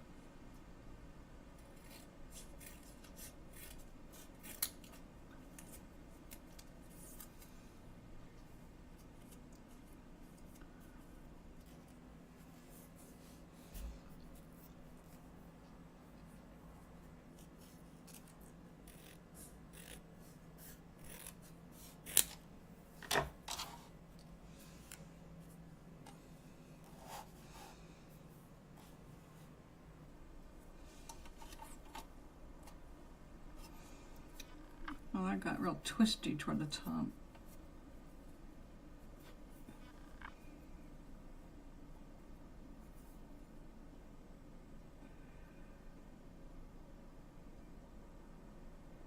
Yep.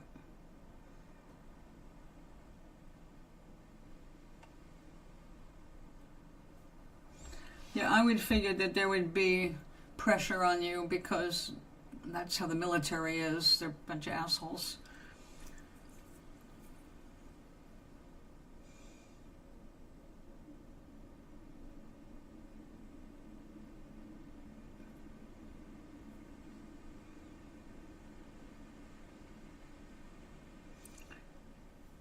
Yeah. Now we have bitters. Bitters, to start off your night, was a traditional thing. Also after a heavy meal or a fatty meal. But that was literally a bottle called Angostura bitters. And you just took a couple drops and a little bit of water and slug it back as a digestive aid. And when people were using that more frequently, there were fewer gallbladder incidences because it stimulated everything to work for digestion. So it was a good thing. I used to actually serve that at the bar. I didn't charge for it because somebody wanted some bitters. They would just say, and they give me some bitters. And I would, shh, there you go.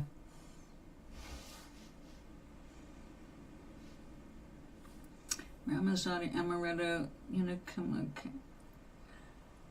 Jagermeister, that is, the word is familiar, but I thought that was a beer or an ale of some kind. Don't know what Ramazzotti is. Threw up amaretto once. I know what that is. Don't know what unicum is. Interesting. Well, bitters in America actually comes from like yellow root, which grows wild in the South and was used as a spring tonic. And ironically, I was talking about this a few days ago. Oh, is it? That sounds gross. I've heard of Campari, and I've never had that. Also, I've never served it, so I'm sorry why I don't know anything about it, but I do know the name. The bar that I attended was an American Legion bar, which means 90% of the people that came in there were veterans of foreign wars. They were like all white on top. Old men. Horny old men after a couple of beers. Oh yes, yes, I get that. That's how Angostura bitters is. It's a secret recipe. Everybody's got a secret recipe. Yeah, but bitters are strangely good.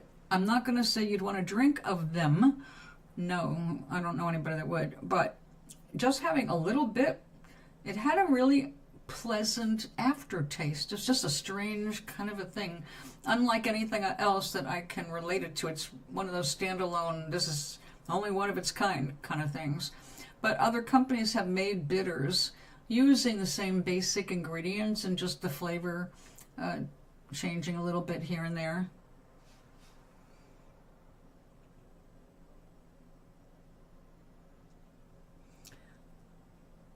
Yep. Told you when they catch up, that's why I said don't spend your money. Because whatever you got in there, you're lucky they don't tell you to pay it back.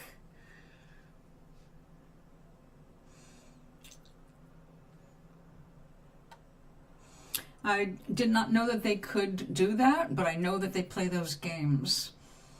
And I don't know, you see, that was, those combination bullshit things is how I could not get food support after Glenn stopped working. Glenn went 8 years, our last 8 years of our marriage, he did not work a single day. God knows I tried to get him back together so he could do something, card readings, anything. Taught him how to read cards. And then he was good at teaching himself, so once I got him started, he would do it, but yeah. He picked up on that when it was too late to make any money on it because people like me were already established. We were known, we had long records of 5-star reviews, that kind of thing. Going in cold, it's really hard to build a following.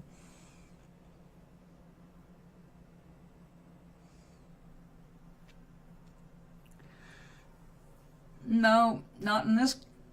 To put that in perspective, my rent without help is $1,600 a month for a 1-bedroom apartment in a building that's over 40 years old, and I can't make any happy claims about how well it's maintained.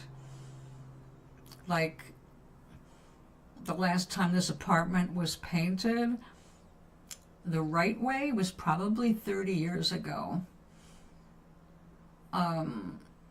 The fixtures, they do not replace anything if they don't have to. Like, I've got the original medicine chest from 41 years ago with the original crappy plastic lighting on top of it.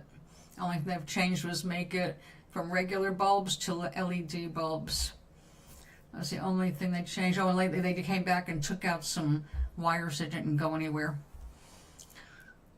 We have really weird regulations, but no, $1,400 is not enough to survive on without SNAP.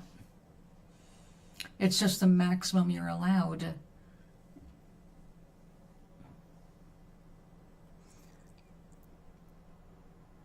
Yes, they are. Yes. A pension comes from one fund and usually associated with your trade or your job. Social Security is the tax that you pay when you're making money at your job. So when I was a waitress, a certain portion of my income went to Social Security for the time I would retire. And at the same time, the employer pays into it as well. So the money in Social Security is not a gift. It's the money that we set aside through our taxes during the course of our working lifetimes. So then it comes back to us in tiny increments after we retire.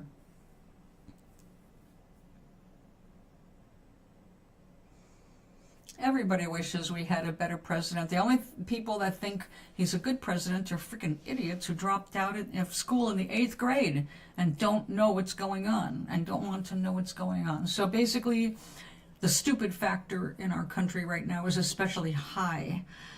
Not good. Yes, they keep you poor. They keep you poor. Like, I get so little in my Social Security that they actually stepped in to give me enough money to bring it almost up to $1,000 a month. And that's the max. All right, that is the max. And the only reason that I'm getting that is because of my disabilities, because I can't go back to work. And believe me, that's what I said. People can't wait to retire, but you don't know what you're in for unless you have a lot of money. If you retire on your Social Security, you're not going to want to be. You're not going to be happy just retired. You're going to want to be able to make some money. Well, here what happens: as a retired person, we're allowed to earn up to $15,000 a year in addition to us getting our checks. But when we go over that 15 grand max, which just Biden made that higher so that we could work longer without having to pay it back, for every dollar you get from on your own employment, every $2 you earn, you pay back $1 to your Social Security account. So if you make $15,001,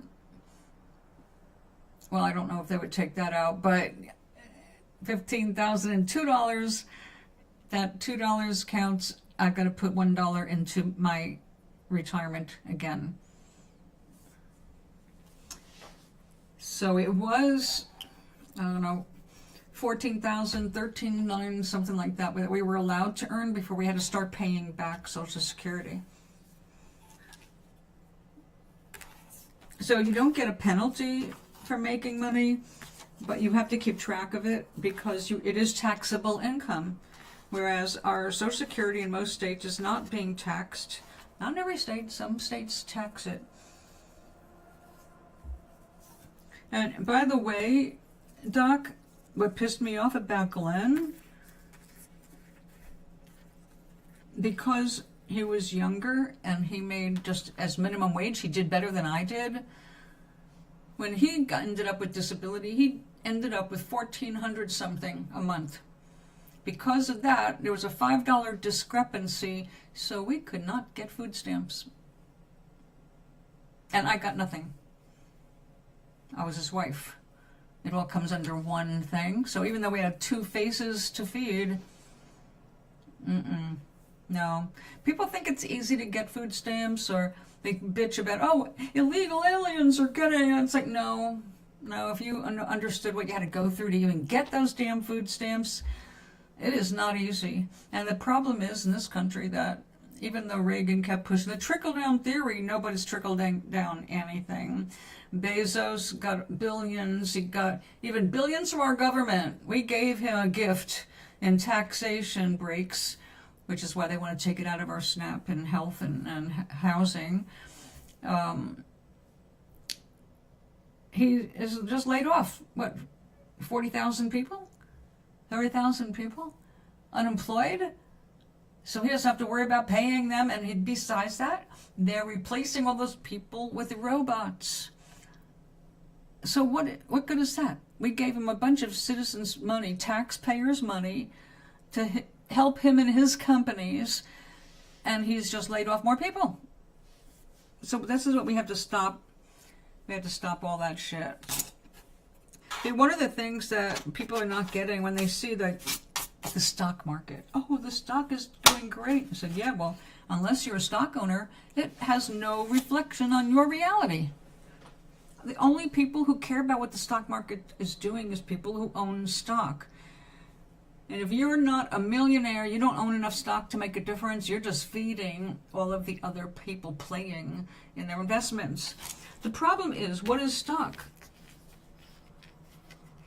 What is stock? Stock is you. When you buy stock, you are taking, it's like buying a share. It's gambling. All right? That's exactly what the stock market is. Cyber money, all that shit, all crypto. It's a gamble. And you only end up making the rich richer and the poor poorer when you play in these investments. Why? Because when you invest in the stock market, you're not investing in people. You're investing in how much that company makes off the people. So the people get less and less, and they get more and more. And it's just the upside down pyramid where everything is squeezing us and it keeps going up. So I really wish that people would stop putting their money in the stock market, because for them to make money in the stock market means people like us are suffering. Because if you invest, then the president of that company is demanding he's promising, if you invest in us, we will give you a 6% return on your investment. So 4 times a year or twice a year, or even just once a year, you can check and you will have made so much money for your investment. And then if the company doesn't do well enough to return on that investment, they dump the head people and put somebody else in that will make those promises to the stockholders. Because once you buy into stock, you're a stockholder, which means you're counting on that company's profit, but you're always gambling on the labor of other people. That's what it's all about. You're not earning any money. They make it sound like you're going to get rich this way, but you're just basically profiting off the sweat of others who are basically starving to death in this economy. So the stock market, I would like to see that completely crash. People go, oh no, don't. Oh, I don't know. We're fighting that right now in the Senate. We don't want a war in Venezuela. And right now, it's looking like we're going to get boxed into that. We got a moron for president who's starting nuclear testing just to show who's got the bigger dick with China. Yes, we've got a very crazy time going on here. I can't recommend anybody visit America until this president is gone and all of the people that work for him gone. Until then, I don't consider this a safe place. I would not invite anybody to come visit me from across the pond.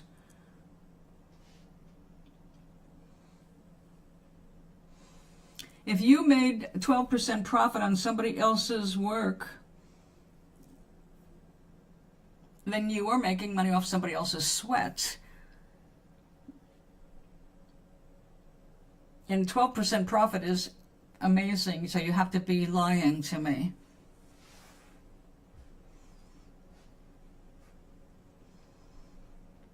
Kohl's got sold and bullied because they were not coming up to the 6% that their CEO had promised investors.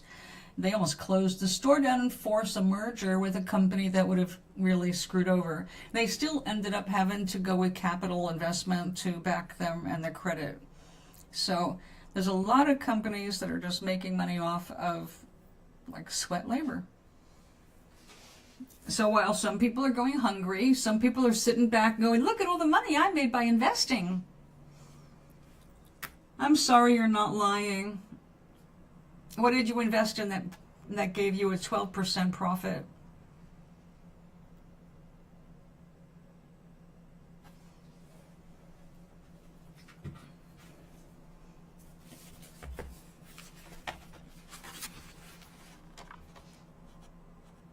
That doesn't mean anything to me. What are you invested in?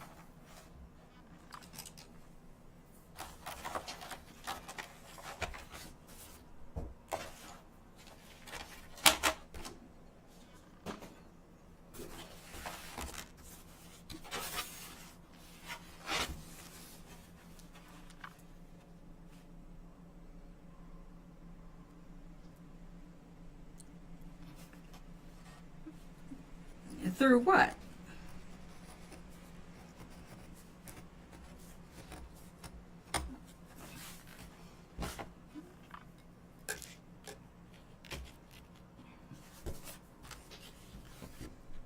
I did have stock. I'm completely divested.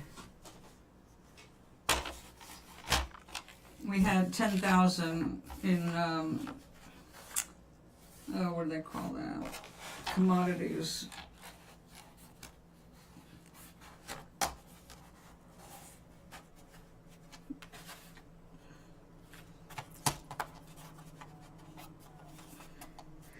It's all dishonest. It's all very, very dishonest. But yeah, look at Marjorie Taylor Greene. She made millions over one of those little tariff dips. Tariff off, tariff on. Oh, okay. So how did you get involved with Vanguard? Your parents?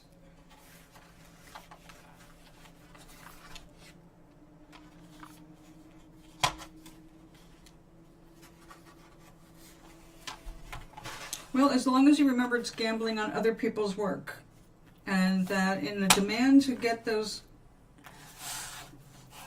things, those guarantees of certain percentages, then that other people suffer.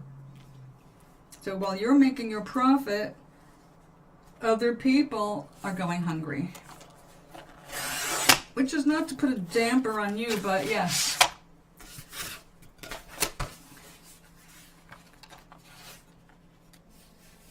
Well, my father said never get involved with the stock market with anything more than you're willing to lose, because it is a gambling association basically,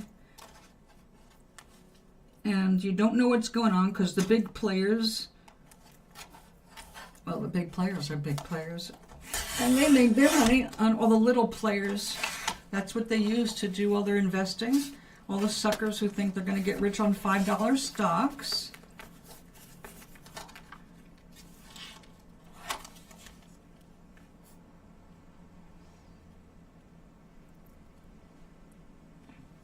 I don't know.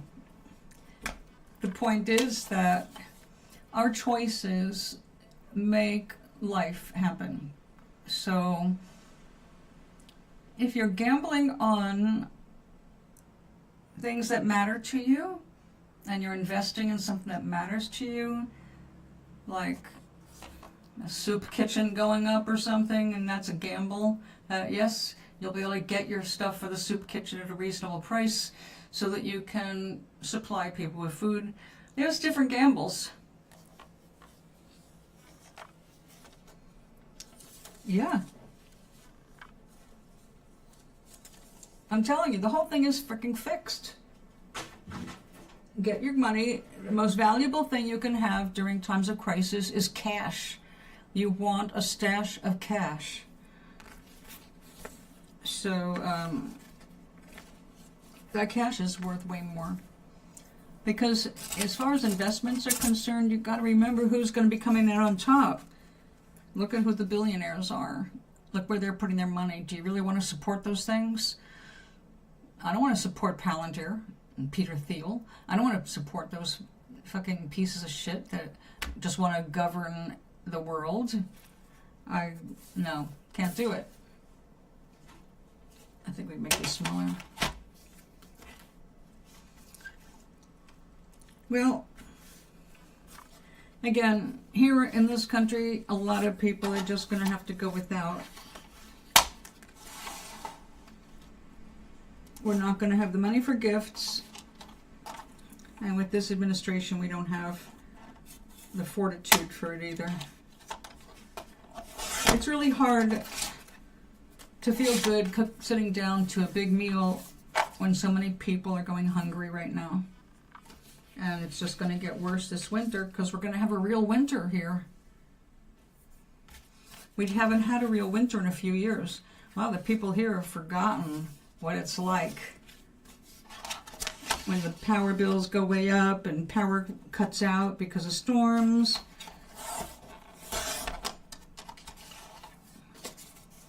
Oh yeah, because crypto has one purpose.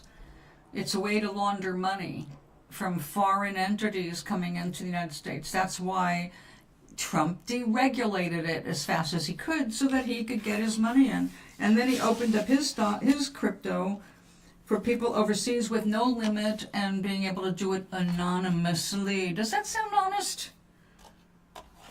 Suddenly the Saudis are getting all involved. How come they own so much of us? Jared Kushner and the Saudis now own EA. There's a lot of dirty things going on. Oh, well.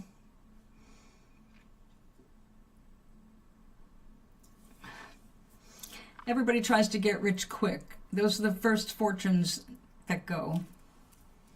But also, like I said, if we don't make more conscious choices about what we're doing, if we don't understand our connection to the world through our actions, which includes our investments.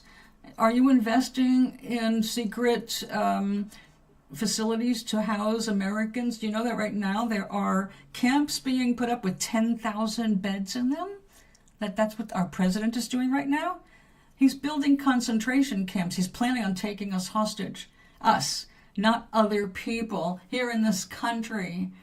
There's a new data center going up in Tennessee. Another detention center went up in Tennessee. House Speaker Johnson from Tennessee.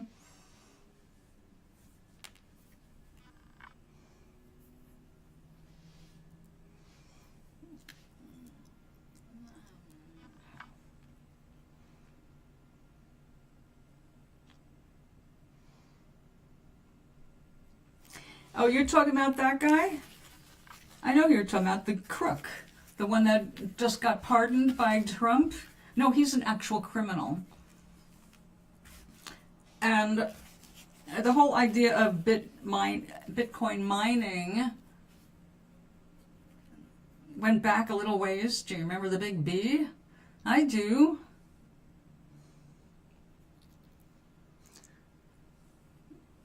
Two people strangling this country. They both paid off the president for his golden ballroom. There's no fucking way I'm going to give them any more than I have to, in the fact that I have a computer. So my laptop does include elements from people I'd rather not do business with, but I didn't have that option at the moment.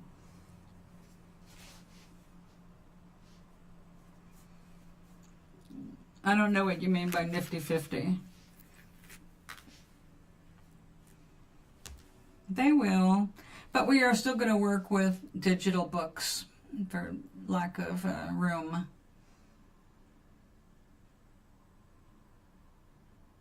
Listen, we're going to keep going, but we are changing.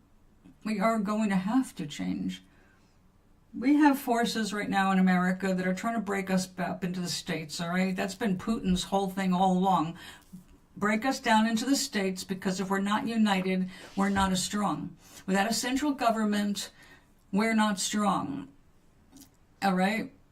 That's the whole idea. Make us weak. Take away our money. Take away our food. So I'm not going to support anybody that's contributing to that.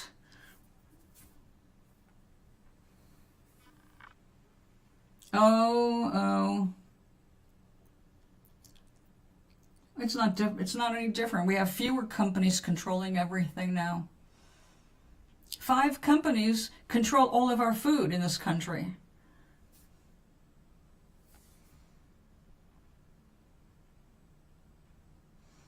Well, that's where they belong if they invested in Tesla. Everybody with all that money, like Musk, all they're about is making sure that they're the ones with the contracts. They're the ones that can make sure nobody can compete with them. Well, we're trying to break up monopolies like that so people who have other ideas can come to the marketplace. But they're controlling the marketplace as much as possible. So, and we've got a president who hates electric anything. He wants us to go back to petro because he made all these promises to the fuel industry. This is what I'm saying. If you can't see through that and see how you're contributing to the betterment or the destruction of our country, it's going to be harder for you later, because it's not going to be the same country that you grew up with. It's not the same country I grew up with, and I'm 71. So from past experience and watching markets, and yet I was voting in the 70s. My first vote was cast in 1972. I was aware of what was going on. I was one of those people protesting the Vietnam War. So, yeah, a lot has happened. We're not the same country anymore, other than the hate, which has been the underlying problem we've been dealing with and never got rid of, racism. And that is at the crux of what we have to deal with now.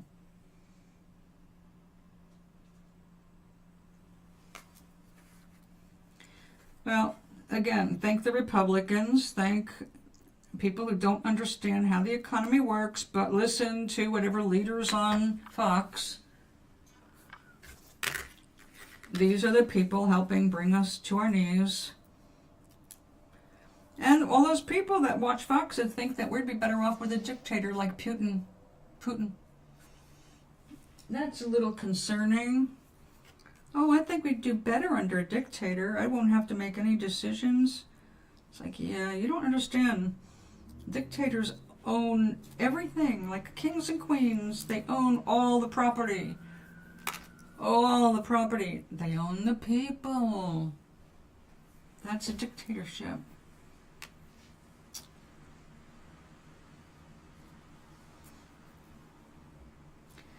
Well, my parents were born in the 30s. Actually, my father was born in 1930.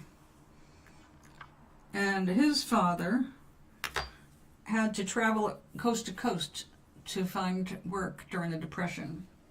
And he worked as he went across the country being an exterminator for apartment buildings in order to get enough food money, which back then it was 50 cents to exterminate an entire apartment building. 50 cents. Of course, it went a lot further back then, but nevertheless, 50 cents is not a lot of money, even during the Depression. Well, you're probably right. You're probably right, because we have somebody trying to get their hands in it. Basically, he just wants the keys to Fort Knox, because he really thinks he is a king and that he has the right to take anything he wants. That's why he did not ask permission about what he did to the White House. He didn't get it approved, and then everybody in charge of approving those things he fired after the fact. They said, we didn't give you permission. You're supposed to let us see the plans. He fired them. That's a dictator. That's not the president. So the Federal Reserve has been trying to hold the line against the insanity of somebody that does not understand the economy.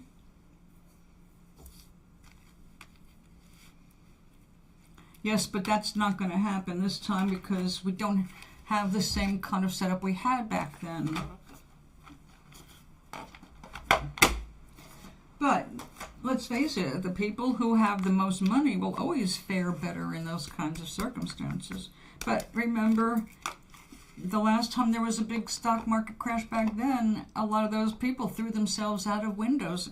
They couldn't face the idea of being poor. Well, we know what it's like to be poor, and we're not threatened by that. Because you can't make the poor any more poor. You already took them out. You took their housing, you took their food, took their health coverage, you took their jobs. What is left? What do you think is going to be important 10 years from now? And the only reason that any middle class was created was because we had the right president to put in place things like Social Security, making social safety nets, which right now are being completely undermined by the Republican Party. They're trying to eliminate all safety nets, and they consider everything welfare. But you've got to remember, our fire departments are part of that system. Our public libraries are part of the system. Public parking spaces are part of that system. We have a lot of stuff that was made for the public, for the safety and benefit of the public parks, state parks, all that stuff. That's socialism in the eyes of the Republicans, who are busy working to sell off our public lands as we speak. That's right, because they want to drill. And our idiot goes across the ocean, and some other idiot gives him a crown. Right in the middle of the no kings. Yep. Totally. What they're saying is they're setting this all up.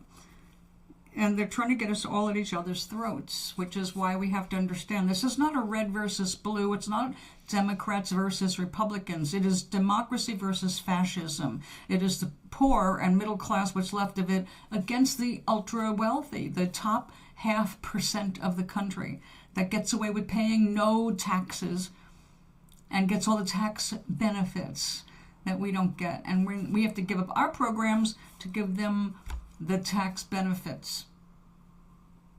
It's that simple. They got those billions in promises from Trump.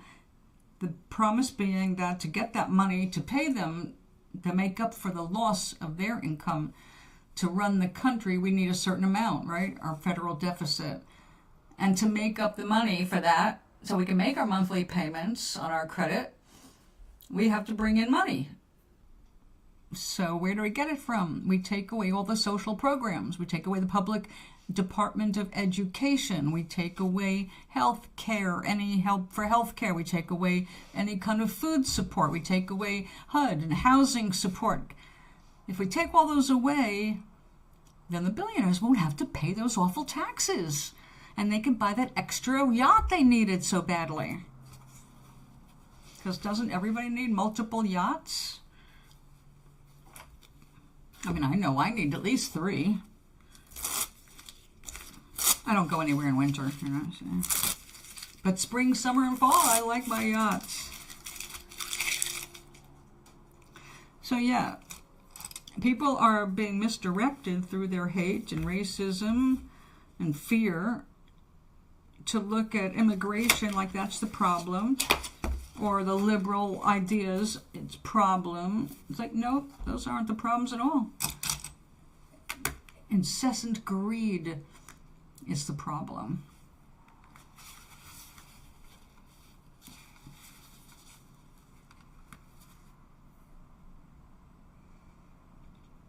Well, they better start thinking about, well, they're trying not to raise the taxes on the rich.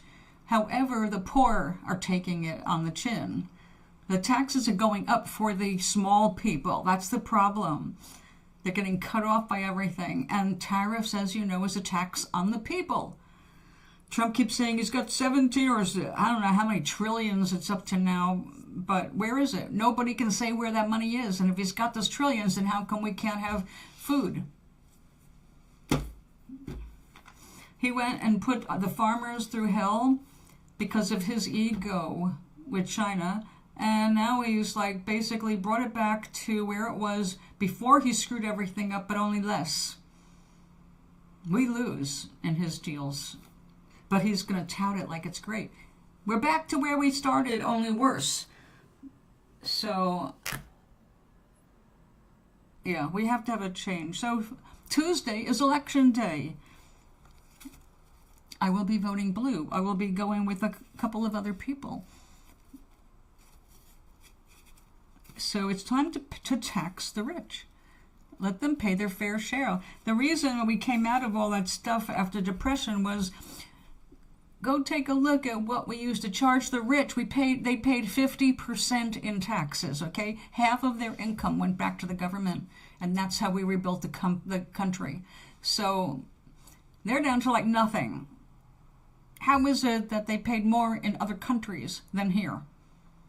How did Trump, who's supposed to be so rich, have all these properties and all these businesses and be so successful, and he only paid $772 one year to America, but he paid way, way more than that to China. So he's paying taxes elsewhere.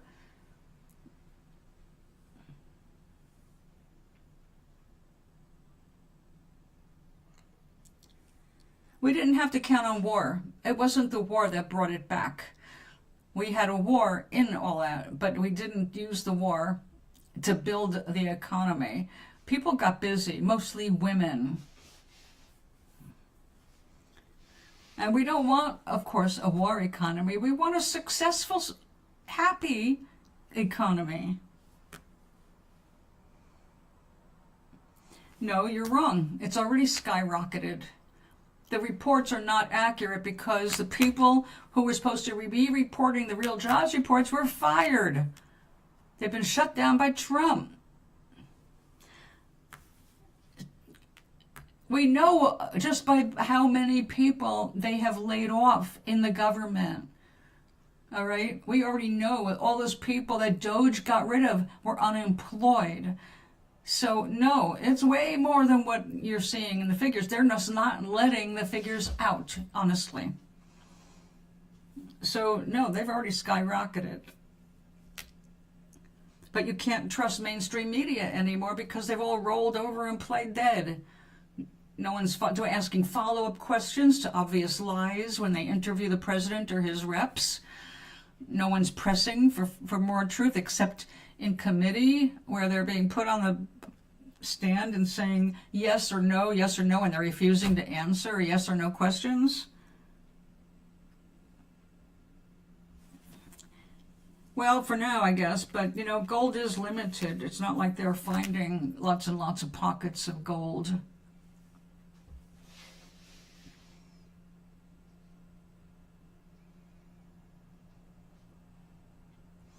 And as far as I know, if we open up the Treasury doors, we may find an IOU slip from Trump. Although he never pays his bills, so who are we kidding? Once he takes the money, it is history. And his history backs that up. I'm not making any false or exaggerated claims. Everybody who's ever done business with Trump knows exactly what he is, what he's about, and what he's doing to the country. Well, no, a lot of people don't want to see what he's doing to the country, so I take that back. They just want to keep their eyes closed because it benefits them at the moment.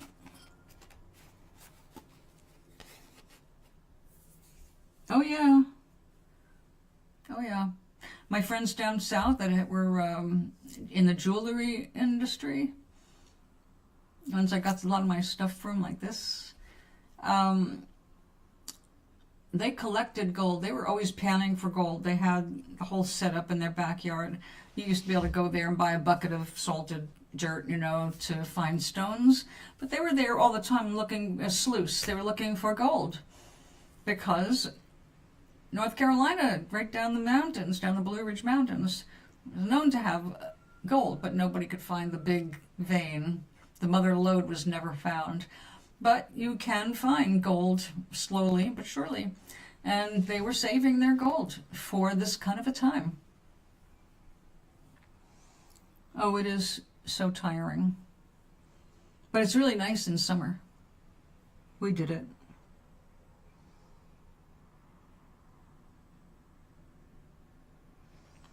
Well, again, if you spend a little time thinking about the world you would like, what kind of world do you want to live in? If we focus on all the crap that's already happened, we're only going to magnify it, right? You can't stay looking at the problem. You have to start looking for the solution. So what is the solution? Don't put your head to reinventing how to survival in the current state. We want a better state. We want a better state of existence. So you've got to imagine, what does that look like? Don't worry about the details. The world will work around that, but you first have to come up with putting your energy in the right direction.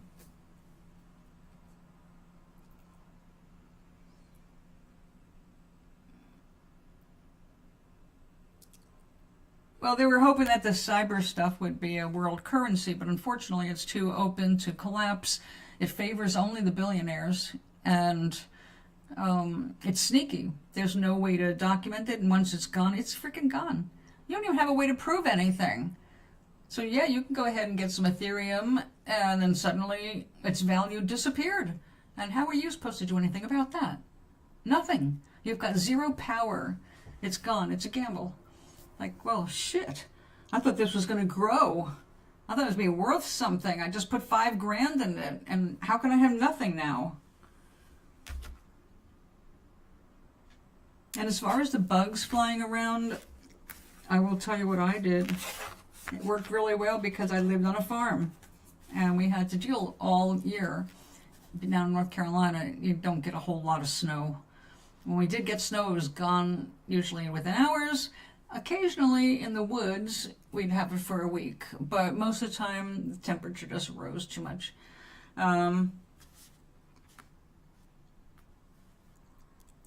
Well, that's with everybody. That's everybody. That's what we've got here right now, a bunch of snakes in control.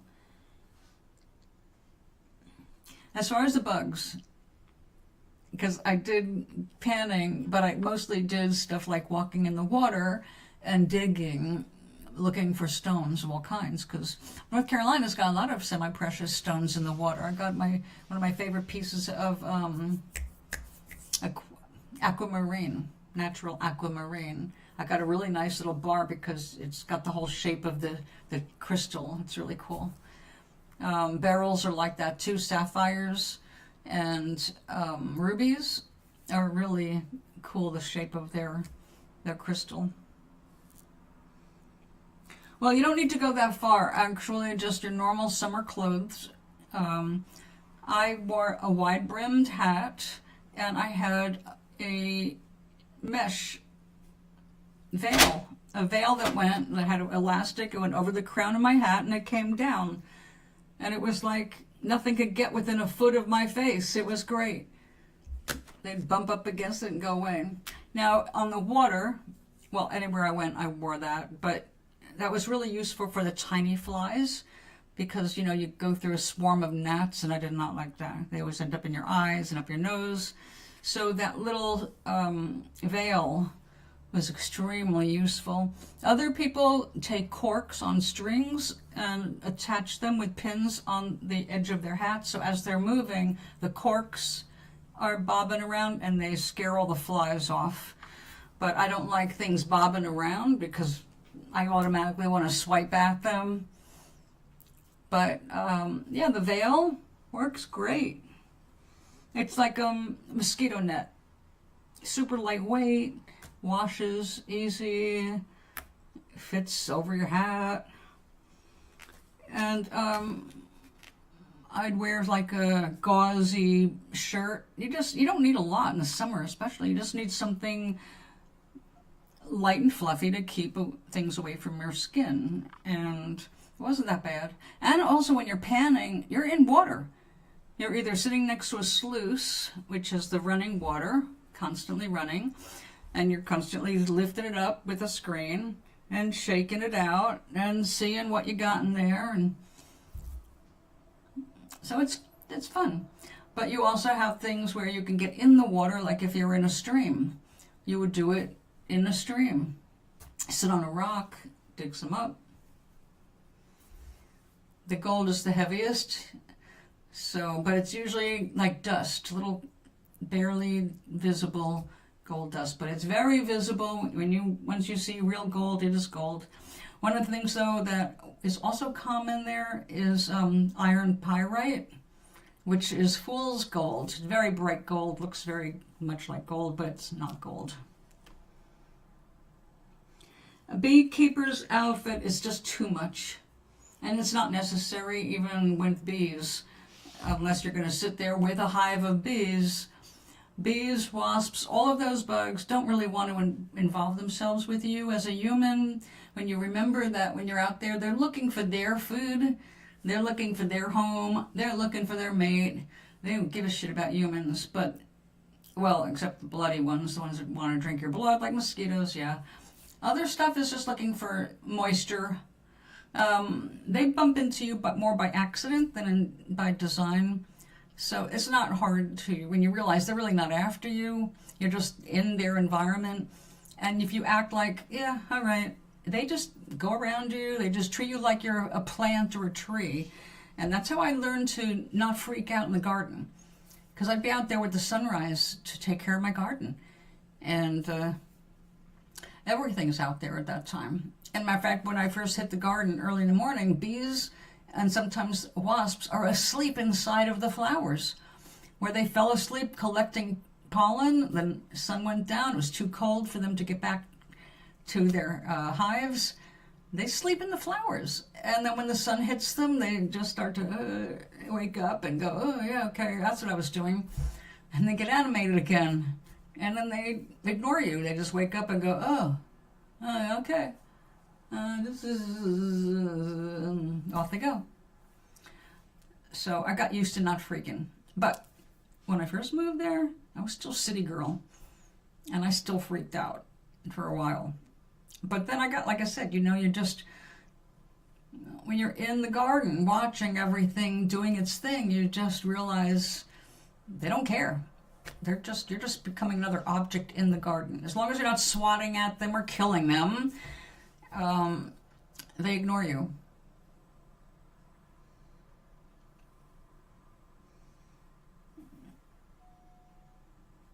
Oh yeah, wherever they happen to be when the sun goes down, they lose their body heat really fast. So they just like, and stop moving.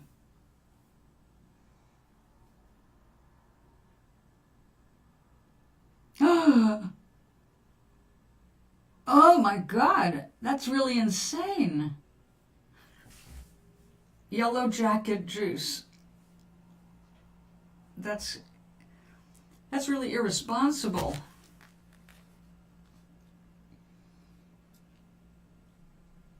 Also, it's amazing it made it through the fermentation process. But that's gross. Oh my God.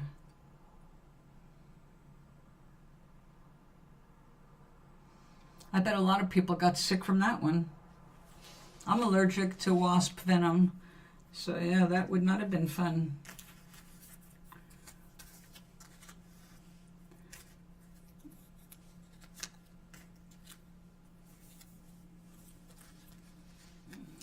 Oh, we got gold in these. All right. All right. Tomorrow, when I have more light again, because I've lost my light now, we will decorate the trees.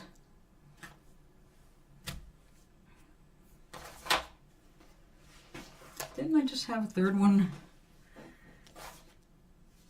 Oh, there it is. All right, we've got a couple of big ones. a little one. I'll put these in the press overnight. Your parents were fine. Oh.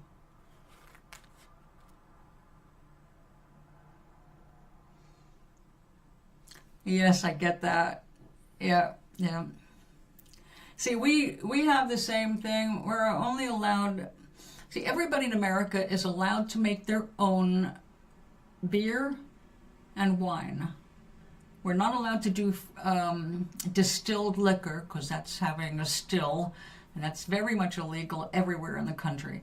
But everyone is allowed to brew so much wine and so much beer a year, if that's what you want to do.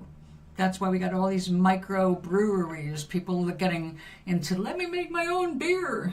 But that too is poisoning some people because they didn't disinfect things properly. And they had to start making regulations, like if you're going to make brew and you want to share it, fine. But if you want to share it and get paid for it, you better follow all these rules so you don't make people sick.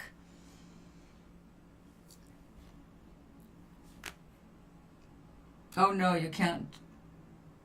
You're not allowed to make moonshine here, and definitely not sell it. I mean, people in the South, they did it. I've had moonshine. Matter of fact, I carried around some Applejack in a jar for years, but because it was more like a souvenir of North Carolina backwoods idiots taking the chance. So I had Applejack, and Applejack is definitely different. I think they use apple cider, and they ferment it to the point, and then they freeze it, and only what freezes becomes the Applejack, or something like that, or whatever doesn't freeze. I don't remember how it works because I don't distill liquors, but it was strong. And when you get a sample of it, they put an apple in it. I mean, a slice of apple.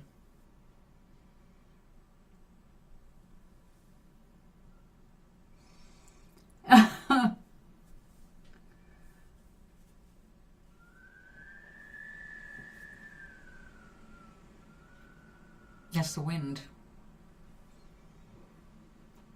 I was very saddened to see this morning that most of the leaves protecting my view out my kitchen window were blown off. Last night I got up and I had to use the bathroom, and I noticed, oh my God, where's all that light coming from? And it was because all the tree leaves got blown off yesterday with the storm. And now my neighbors, it's like they have extra lights or something, and suddenly it's like all this light, and I'm on the top floor, and they're on ground level, but they're far enough away where their light is shining right into my place. So I readjusted my paper curtain, which was created for that. Actually, it was created for the sunrise, which was blinding me in the morning. But now it's cutting out the ugly. So I just have to see the treetops and the sky. And yet, I'm real careful about stuff like that, babe. I like a good buzz as much as anyone, but I don't want to lose my vision or my health or my liver or anything like that. It's like, no, thanks. Matter of fact, the only liquor that I drink now, and I can't even say I drink it because I don't really drink it. Sometimes in a hot cocoa, I will like to add a dash of cream to cocoa. And sometimes I will take a little sip of what's that, Bailey's Irish Cream. That's it. I haven't had any other liquor. I think maybe I did a Kahlua. I think I did a Kahlua in a coffee, maybe? I'm not sure. But I do have a coffee liqueur, and I do have a cream de cocoa.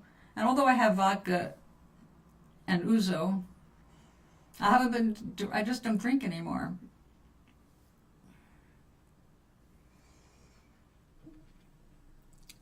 You hate all of it. Tastes like gasoline. So just regular alcohol you don't like. I understand that. I loved alcohol. It turns out if you don't like alcohol, you probably also don't like tobacco. The gene for liking tobacco and booze are on the same gene, apparently. So if you like tobacco, you very likely also like booze, and vice versa. It doesn't mean you absolutely do, but there's the potential is strong. You see, I grew up loving, I love those spirits. But that might be because when I was teething, they would put some on a Q-tip and rub my gums to numb them. And of course I got buzzed. I was a very buzzed baby. So I think I got used to the burning because I liked the after effect. You see, sometimes it's the right thing at the right time. I do not like beer at all, except occasionally in a really hot, sweaty summer, beer just seems like the best thing for it. Not that I can drink much, but I do understand that. Different times, different circumstances, different drinks. I said, I'm a hot cocoa drinker now. The most I can do is add, well, usually when I have hot cocoa at night, I either add some malt or peppermint or cinnamon. And that's my adventurous nighttime drink. And even though that's the time I would have alcohol if I was going to, I don't, because that's when I take my chemo. So I don't like to mix anything dangerous or potentially dangerous with something that's already dangerous. So, because you don't always know, even though I've been on it now for 9 years. Last night, I took a small dose. I take 3 large doses and 4 small doses a week. So every other day it changes, 1 pill, 2 pills, 1 pill, 2 pills, like that. Except on the weekends where I can do 1 and 1. Last night I did the 1, tonight it's 2, but last night, it might have been what I ate, whatever it was, it floored me. It was as if almost like I was just starting chemo all over again. It just hit me on the wrong yesterday. So this last night was kind of crappy. And then this morning was kind of brain foggy. So, excuse me, even something you're used to, you don't always know what your body might do with it. And so if I'd had alcohol, I would have blamed my feeling, oh, you had alcohol with that chemistry. That's not good. So I just I have it, but I just don't do it. I had a bottle of brandy, which is my favorite drink, a good brandy. I had the same bottle for 15 years before I finally used it up. I used to use it mostly for game hens. I put brandy in and outside my game hens before I roast them. So, different things, right? But I used to love my booze. Oh, indeed, I did. Martinis.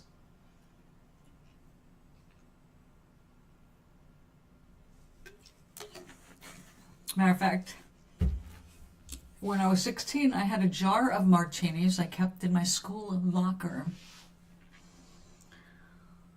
And that was how I dealt with anxiety attacks.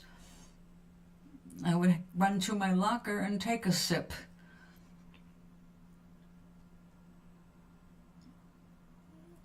But I don't even remember what I made it out of.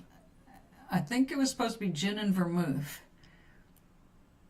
I remember, well, I didn't know shit about alcohol back then because I drank straight spirits, that's all I knew. But then someone told me that a martini was just gin and vermouth, and I thought I would try that. And I remember my dad was not a drinker, but he had to entertain rich people now and then, so he had an impressive bar. And I remember reaching for the vermouth because it was a really cool looking bottle. But then I saw it was growing a mother in it, like vinegar.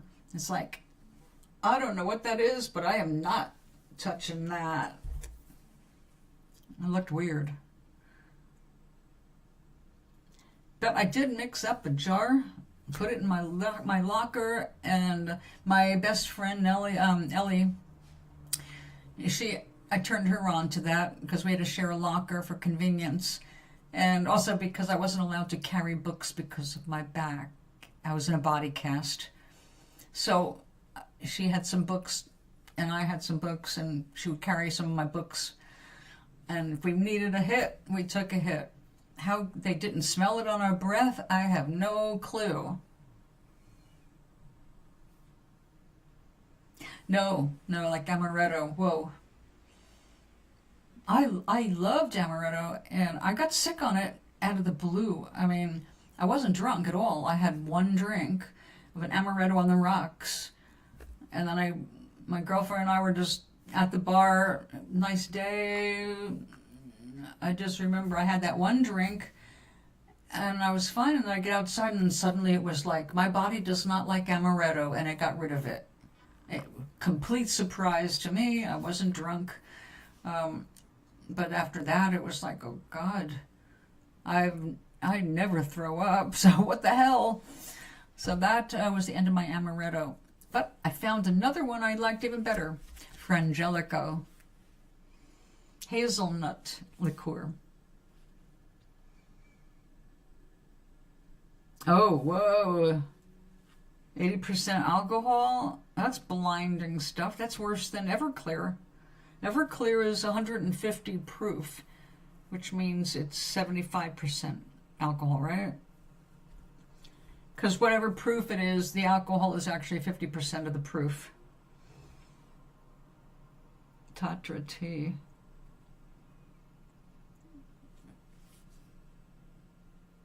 Is it nasty? It sounds nasty.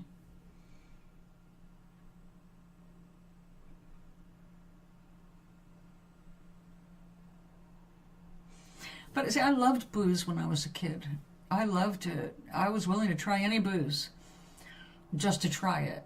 And lucky for me, I became allergic to wine.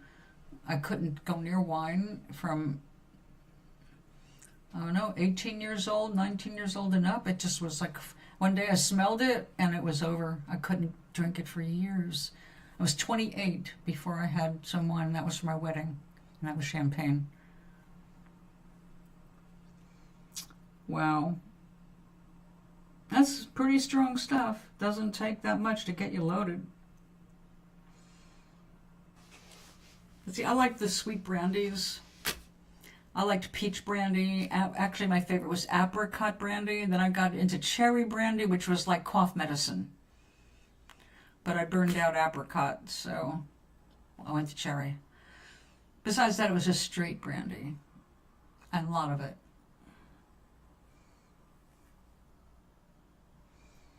Oh, interesting. I'm not big on rum. I like it as a flavoring, like in Italian pastries.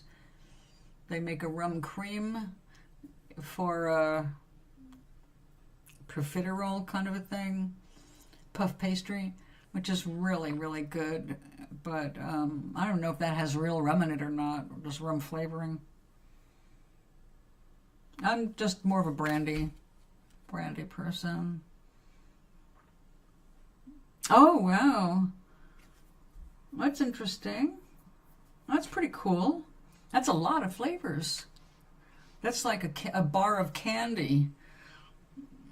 Like hard candies coming in a million different flavors.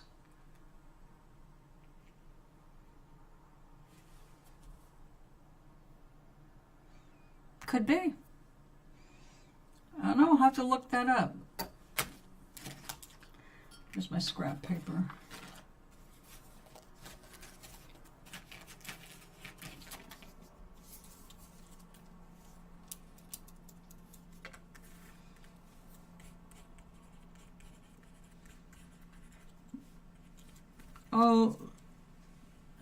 I'll look it up and see if there is an equivalent for the Americans.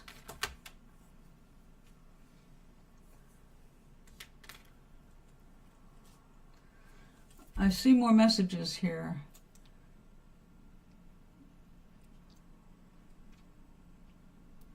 Oh.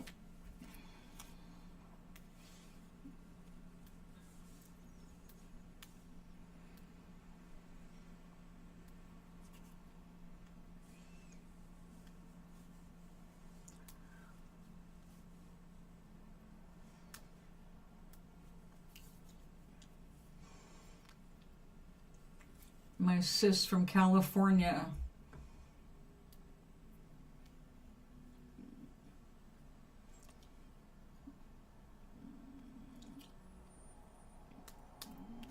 And Doc, you sent me something. A video and a photo. I have been animated with extra big boobies. Mister.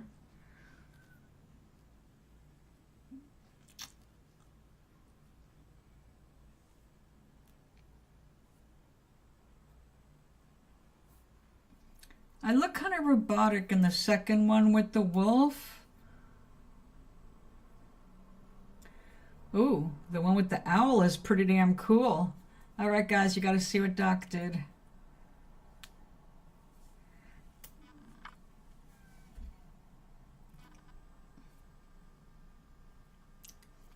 Is he good or what?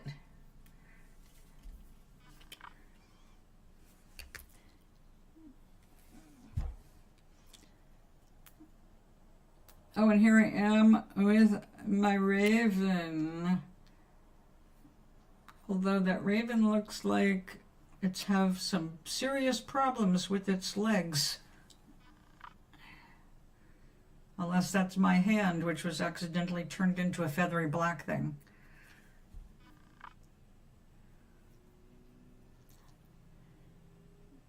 Now this is why it looks robotic. You've got me with blue eyes, and the wolf looks very robotic.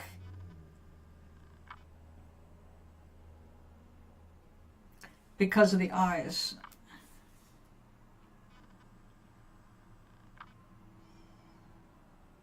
Interesting. Interesting. I'm glowing a lot there.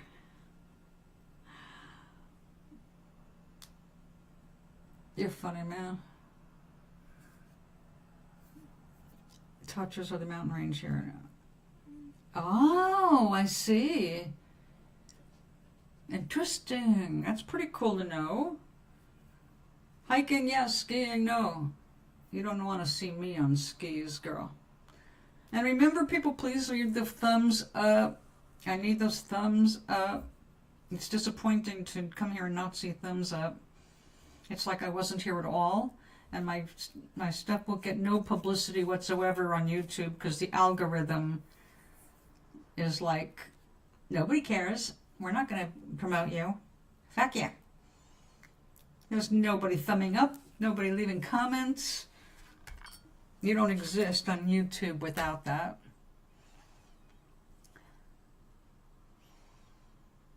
So please do support my channel. And I'm going to go and make dinner because I just spoiled my appetite a bit with that piece of cake. I'm glad I only ate one. And honestly, Maui, I can feel the lipstick on my face. I feel like I'm wearing makeup. I so rarely do it.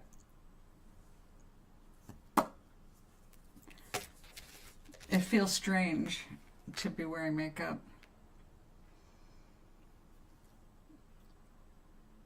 Which is weird considering all the years that I wore makeup.